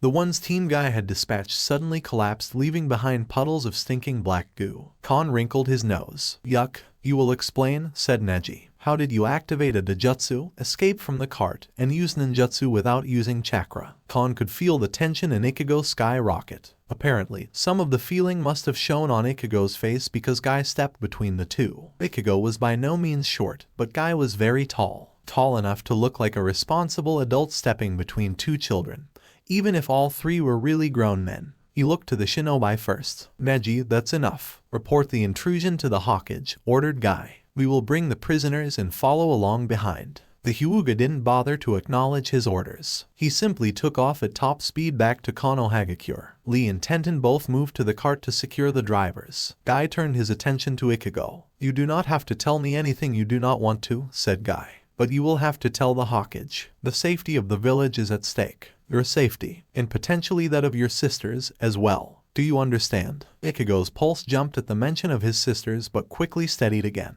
Ichigo really had gotten a lot better at everything. This close to the village, he could probably sense their exact locations. "Yeah," said Ichigo hoarsely. "I understand." Lee and Tenten both carried an unconscious man over their shoulders. They had bound their hands and legs with cord, but Kon knew the arm restraints at least were unnecessary. Ichigo had been super mad when he cast that Kidu. It would take days to fade on its own. "How fast can you move?" asked Guy. "Fast," said Ichigo. "Then let us hurry," said Guy in a dark voice. "I have heard of no new threat against Konoha, and I fear we have little time to waste." Tsunade glared over her desk at the group of shinobi and one civilian, her irritation growing by the second. She had been in a meeting with Naruto, Kakashi, and Shikamaru, who had recently been promoted to Jounin commander after his father's retirement, about the trouble Team Taka had countered just outside the Land of Fire's borders. None of them had recognized the technique used to incapacitate Karin, though she had eventually recovered, or the one that had destroyed the attackers' bodies. They were debating the merits of issuing a recall order versus sending out a support team when a messenger from the academy appeared.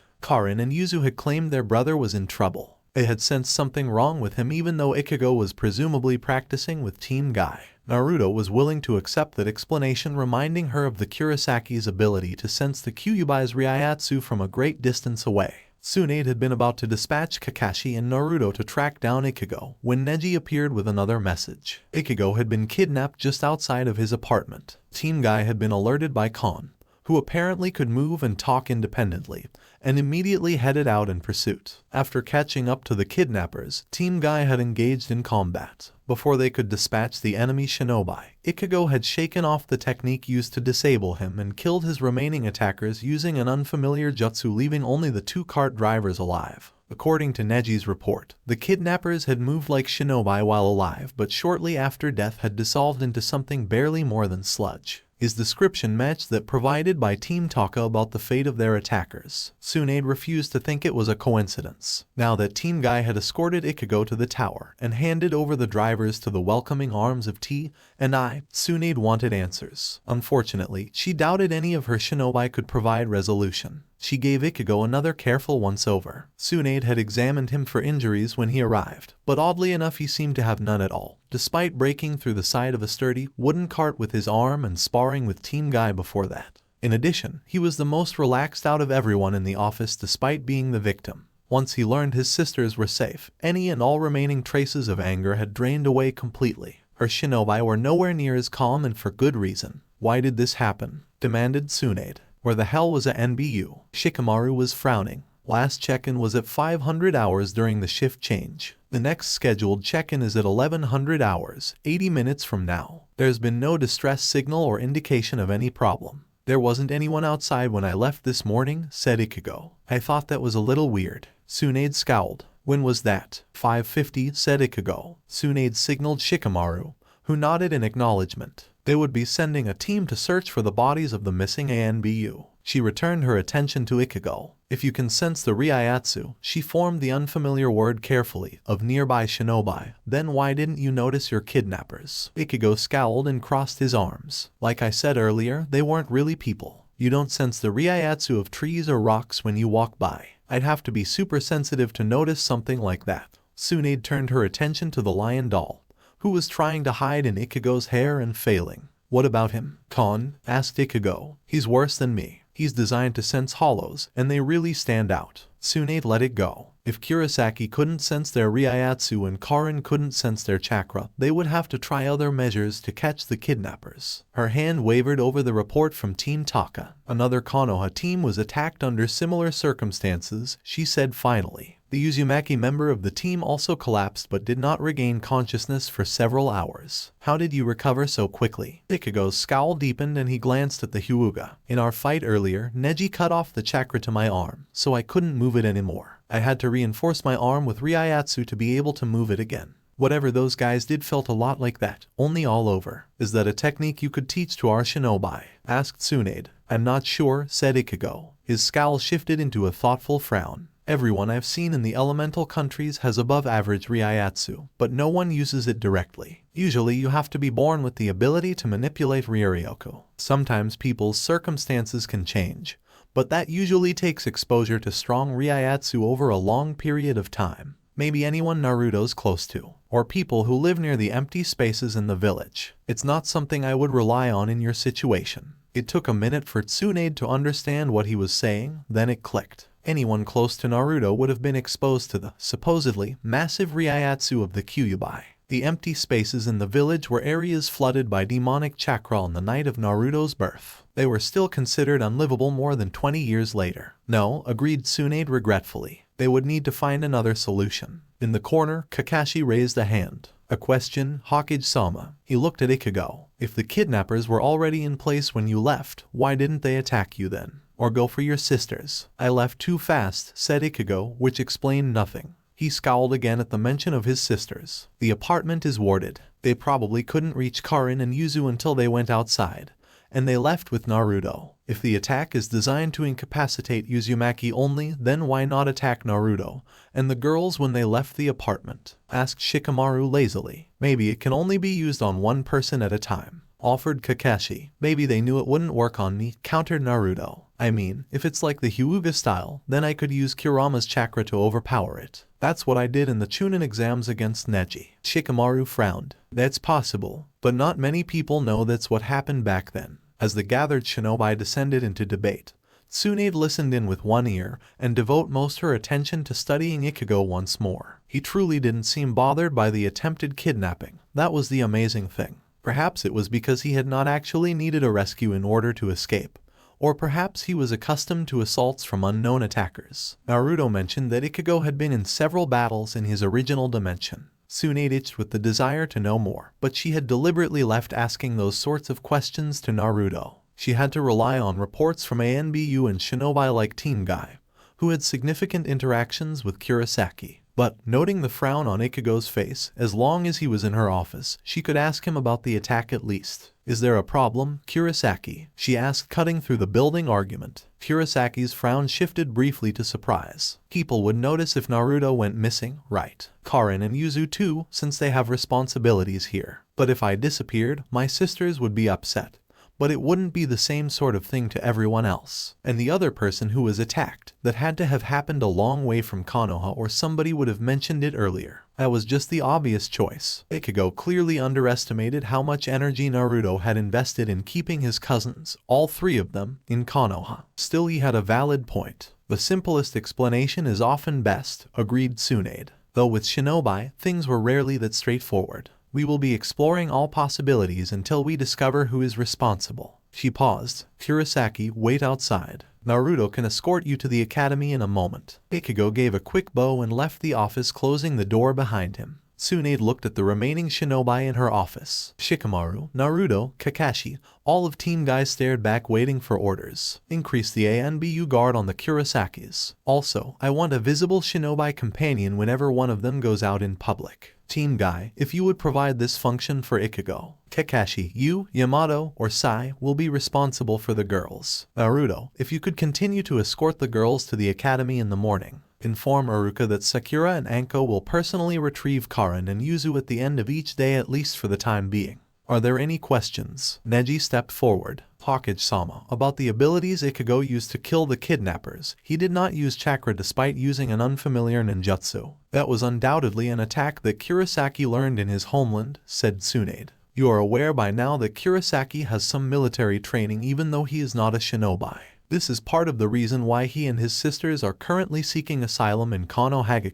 You do not need to be alarmed." Tenten also stepped forward. "Hokage-sama, after the attack, Ichigo identified his kidnappers as Gigi, a term I did not recognize. He also said they were badly made." Tsunade had heard the term before, or at least she had read it in Uzumaki Mamoru's journal. Gigi were false bodies that Shinigami stationed long-term in the living world used to interact with humans, most of whom could not see spiritual beings. The man who fathered the Kurosaki's siblings had to be inhabiting a Gigi, meaning they were fairly anatomically accurate. Tsunade would love to get her hands on one, just to see how it was made. "Gigi refers to a false body," said Tsunade simply. "They are used primarily by the forces in Soul Society, their father's homeland." "Is it possible, Tsunade-sama, that the attackers are from this Soul Society, and that they went after Sasuke's Karin by mistake?" asked Shikamaru. Tsunade shook her head. "Even if it were possible for those people to come here, and given the method the Kurosakis use, that is extremely unlikely. Then both the reports from Team Guy and Team Taka mentioned deliberate use of ninjutsu by the kidnappers. Observations by Uzumaki Mamoru indicate that it is impossible for any from Soul Society or his wife's homeland to use chakra. That the Kurosakis are capable of doing so is because Uzumaki was their grandfather." "I see," said Shikamaru. Tsunade knew he didn't really see. He lacked the necessary information. But she could see the wheels spinning behind the Nara's eyes as he started compiling a mental file on the mysterious new additions to Konoha. She would love to know what conclusions that genius brain would draw about Naruto's new family. She doubted even Shikamaru could come up with the truth. Tsunade slammed a fist on the desk, which groaned in protest. "We are dealing with an outside attack on the Uzumaki residents of Konoha. This is an insult to our shinobi, to our future Hokage, and to me. She, too, had Uzumaki blood even if her clan name was Senju. We must find the perpetrators as quickly as possible." "Dimmest." The shinobi saluted and disappeared until Tsunade was alone in the office. She stared at the heavy wood door. Naruto was out there in the lobby talking to Ichigo. If she listened, she could make out what they were saying. Tsunade didn't bother. If there was anything important, Naruto or Shizune, who was acting as her secretary, would tell her. Tsunade ached all over. Emotional pain was causing her physical distress. She was growing old. She had planned to pass on the hat to Naruto soon and take over running the hospital. Now, Tsunade feared she had waited too long. She wasn't ready for another war, and a deliberate attack against the Uzumaki, when Naruto was now the most famous shinobi bearing that name, could mean nothing else. It was her hope that by taking action now, they could stop this newest plot before it was too late. They would have to wait and see. Naruto had escorted Ichigo to the academy to reassure his sisters that he was fine and to update Iruka about the new arrangements in light of the attempted kidnapping. Walking down the road from the academy to the Kurosaki's apartment, Naruto snuck another look at his cousin. They could have taken the rooftop path. Lee had mentioned Ichigo's superior athletic skill, and Ichigo had confirmed it was well within his abilities. But Naruto wanted the extra time to reassure himself his cousin was okay. Naruto hadn't spent that much time in Ichigo's company. About an hour that first day the Kurosakis arrived in Konoha, then longer at the dinner on Friday.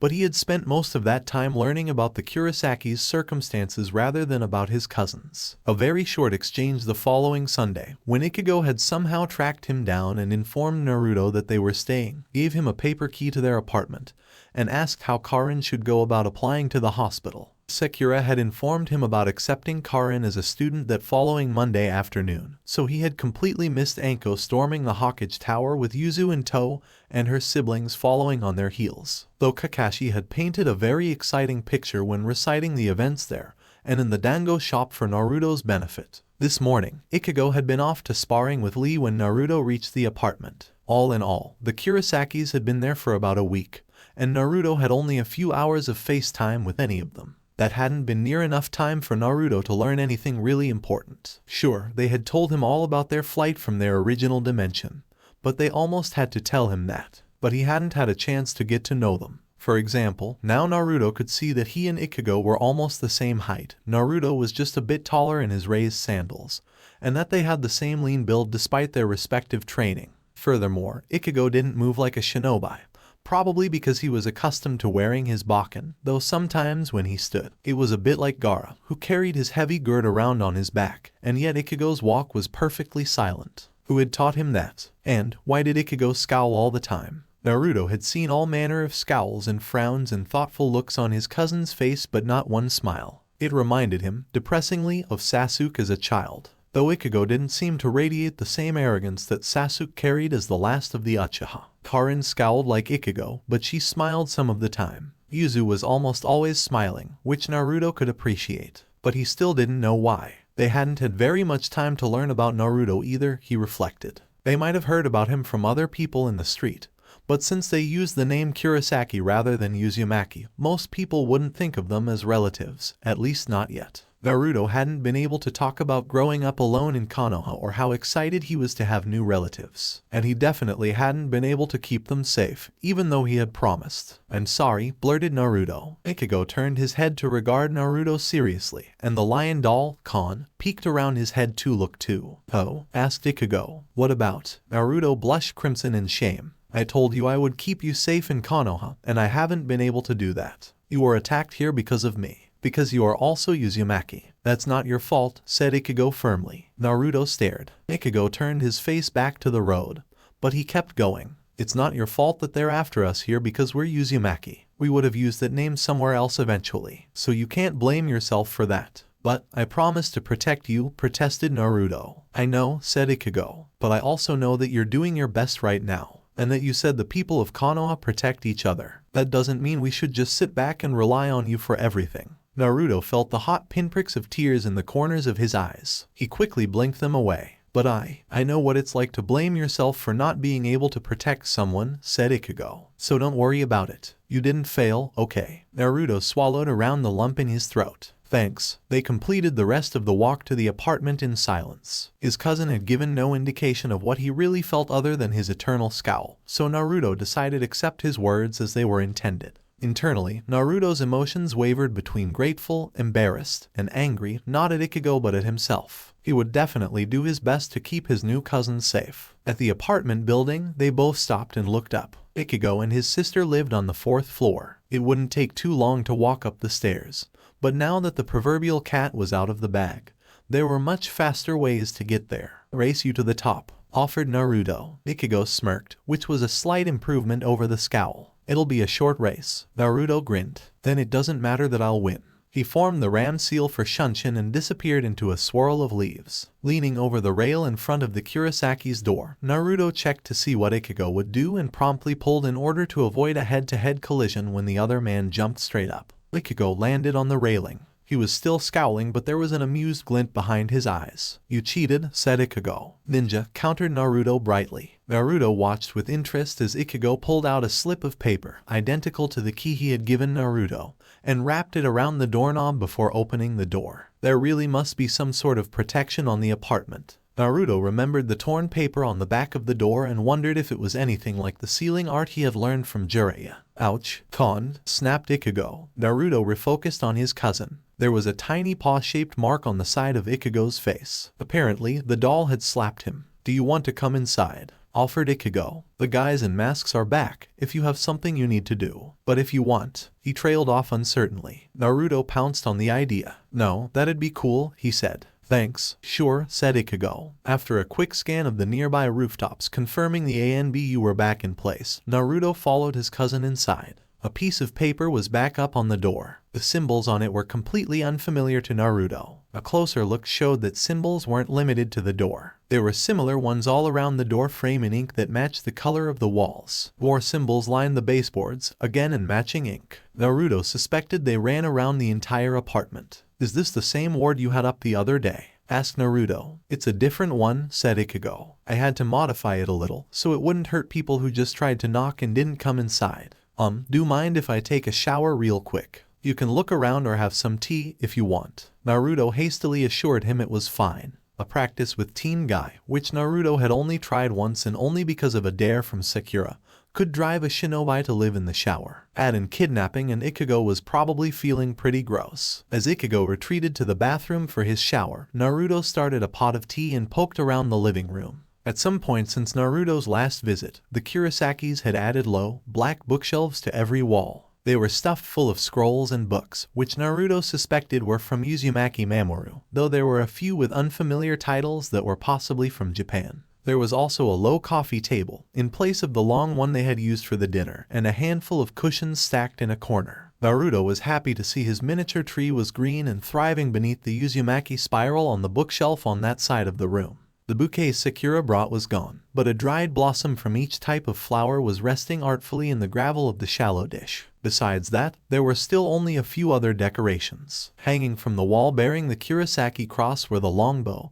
and quiver Ichigo had retrieved after the first interview with Tsunade. The bow looked well used and traditionally made, though the arrows appeared to be a different sort of material. Naruto thought it probably wasn't Ichigo's preferred weapon, since he carried the Bakken with him at every opportunity. Archery wasn't a traditional shinobi art given how easily a wind-release jutsu could knock an arrow off course. Naruto's real interest lay in the small cluster of photographs beneath the Shiba spiral. He carefully picked up the first frame. It was family photograph, a very young Ichigo, Yuzu, and Karin along with two adults who had to be their parents. All five were smiling happily. The second photo was more recent. Ichigo and his father were standing with Karin and Yuzu, who were in some sort of uniform. The graduation ceremony. They were all smiling again but a little less broadly. Clearly, Kurosaki Masaki's presence was still missed. Naruto wondered when exactly she had died. The third photo was bizarre, though Naruto was sure that it would make sense in context. Yuzu and Karin, older than the first photo, younger than the second, were posing with two other children. A sad-looking girl in black pigtails and a boy with fiery red hair. There was also a much older man in a purple costume and, near the bottom, Kon casting a victory sign with his tiny paw. He quickly set that one back down. The final photo was hidden slightly behind the other three. It was full of people. Most of them wore a black uniform and some wore white haori. A few in the front had clothes similar to what Ichigo and his sisters usually wore, but Ichigo was in the photo too and he had a similar black uniform. He was scowling at the camera, but Naruto could tell he was repressing a smile. The reactions from the rest of the people were mixed. Some were smiling, some were frowning, and some were looking at the camera with expressions of intense curiosity like they had never seen one before. Yuzu took that in Soul Society. Naruto started, nearly snapping the photo frame. He turned and saw Kon. The little doll was looking at the picture with sad eyes. "Oh?" asked Naruto looking back at the photo. She and Karin only visited Sarete a couple of times, but she took that when she was experimenting with photography, explained Kon. "If you didn't have any spiritual power, you would only be able to see the humans. The ones not in black are the humans," asked Naruto. Kon jumped onto Naruto's arm. He didn't weigh very much, which was fine, and he had no chakra to speak of, which was strange for a creature that talked and moved. Even the puppets used by Suna-nin had some chakra. Kon pointed at the picture. "That's in Aoiheim." She was one of Ichigo's classmates back in Karakura. She had a huge crush on Ichigo, but he was totally oblivious. Next to her is Arasawa Tatsuki. She didn't get her powers until the war was over, but she's a karate champion and Ichigo's oldest friend. That big guy there is Yasutora Sato. He and Ichigo got attacked by every thug in Karakura at least once and won every time. That guy in glasses is Ishida Oryu. He and his dad are the last of the Quincy. That Shinigami next to Ichigo, the one with the purple eyes, she's Kuchiki Rukia. She was the first Shinigami that Ichigo ever met, the one that started the whole thing. Naruto stared at the photograph looking at these lost pieces of Ichigo's life. There were so many people, and Ichigo could never see any of them again. There was the sound of soft footfalls in the corridor. Naruto quickly put the photo back and turned around. Ichigo wandered out of the hall wearing a clean green t-shirt with an unfamiliar logo, and a pair of the strange blue pants. He narrowed his eyes and glanced between Naruto and Kon. "You two look suspicious," he muttered. "Ninja," said Naruto with a grin. Ichigo's scowl was dubious. "That's not going to work forever." Ichigo continued on into the kitchenette. Naruto and Kon exchanged vaguely guilty glances and scooted away from the bookshelf. After a series of clacks and bangs and a faint curse, Ichigo emerged carrying 2 mugs of green tea and a plate of rice crackers. "It's not much," said Ichigo as he set the food on the coffee table. "We aren't really stocked for entertaining." "It's great," said Naruto quickly catching on and snagging a pair of cushions. Ichigo's doubtful expression said it all. "It's way better than anything I have at my apartment," said Naruto. "That place is a mess. All scrolls and inkwells and takeout. I should really clean it up." "Don't tell Yuzu," said Ichigo. "She'll just worry and lecture you about eating right." Naruto laughed. "Aw, Sakura-chan does the same thing, except she'd use her fists." "That sounds like Karin," said Ichigo. "She doesn't hold back if she thinks you've done something wrong. Mostly takes it out on Goat Face." "Goat Face?" asked Naruto curiously. "Our dad," said Ichigo flatly. "He's a total goat face." Naruto was confused but suspected it was better not to ask. He would never call his dad a goat face. Then again, his dad was the yondaime. It probably would have been treason or something. Naruto cast about for another topic. His eyes, naturally, fell on the bookshelves full of scrolls. "Where do you think grandfather got all these? And wasn't that weird? He shared a grandfather with someone. There was a letter for us descendants, not the one we gave to the Hokage," said Ichigo. "It wasn't very clear. I think he had intended to tell Mom some, but she never had time to tell us anything if he did. Mamoru fell on the battlefield, but he didn't die. When he recovered, Uzu was gone. He raided the libraries of all the major clans before they could be looted. Then he used that seal of his and left." Naruto thought about what he would do if Konoha fell despite his best efforts to protect it. Would he seek revenge and continue fighting? Or would he, too, leave and try to find a new home? Uzumaki Mamoru had done that, and so had Ichigo in a way. Naruto didn't know, and he didn't really want to think about it knowing how close that possibility had been in the past. Naruto desperately tried to think of something else. "So, speaking of seals, I saw the scroll on the back of the door. That's the protective barrier, right?" Ichigo nodded. "It's a sort of written kidu.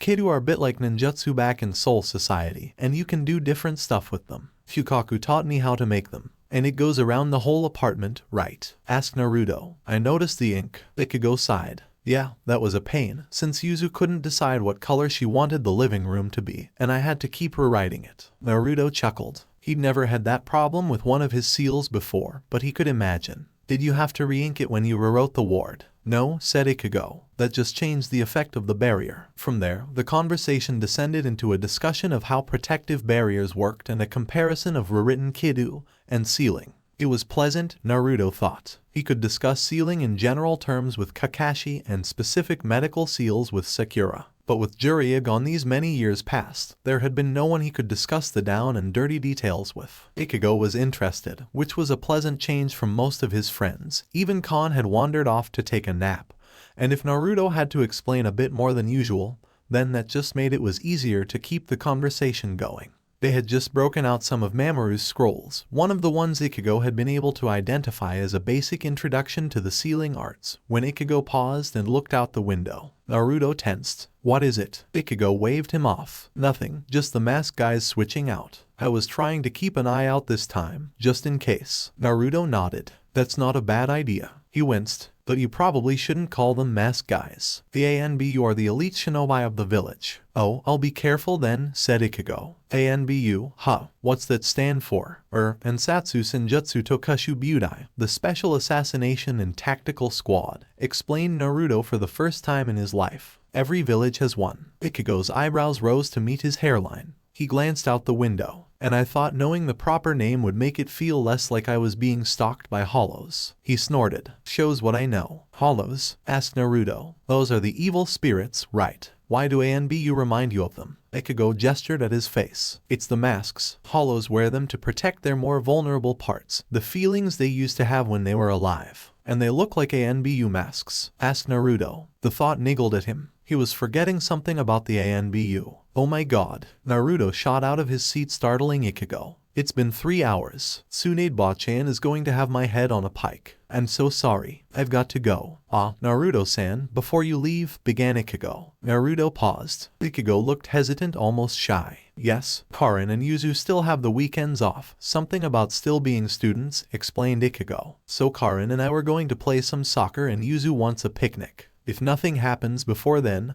would you like to come? Naruto's eyes widened. Really? You're asking me? Ichigo scowled, in confusion this time. Who else would I be asking? I'll be there, said Naruto, pumping a fist. Believe it. I'll let Yuzu know, said Ichigo mildly. Don't you have somewhere to be? Naruto paled. Oh yeah, thanks, Ichigo. See you later. Naruto soared out the nearest window, ignoring a startled squawk from Ichigo. His sisters were training to be shinobi. They'd be at it soon enough. He could barely believe things had gone so well. Even if they spent most of the time talking about seals, Naruto had had a lot of fun. And they had plans for Saturday. Wait till he told Iruka-sensei. Grinning, Naruto put on a burst of speed. He had work to do. He was going to protect his cousins this time, no matter what. Sasuke slipped back into the room he was sharing with Karin and Suigetsu. The familiar sounds of heated argument flooded his ears. Dressed in civilian clothes as they were, and with Suigetsu's Kubikirabacho hidden among their luggage, even Sasuke had a hard time believing they were shinobi.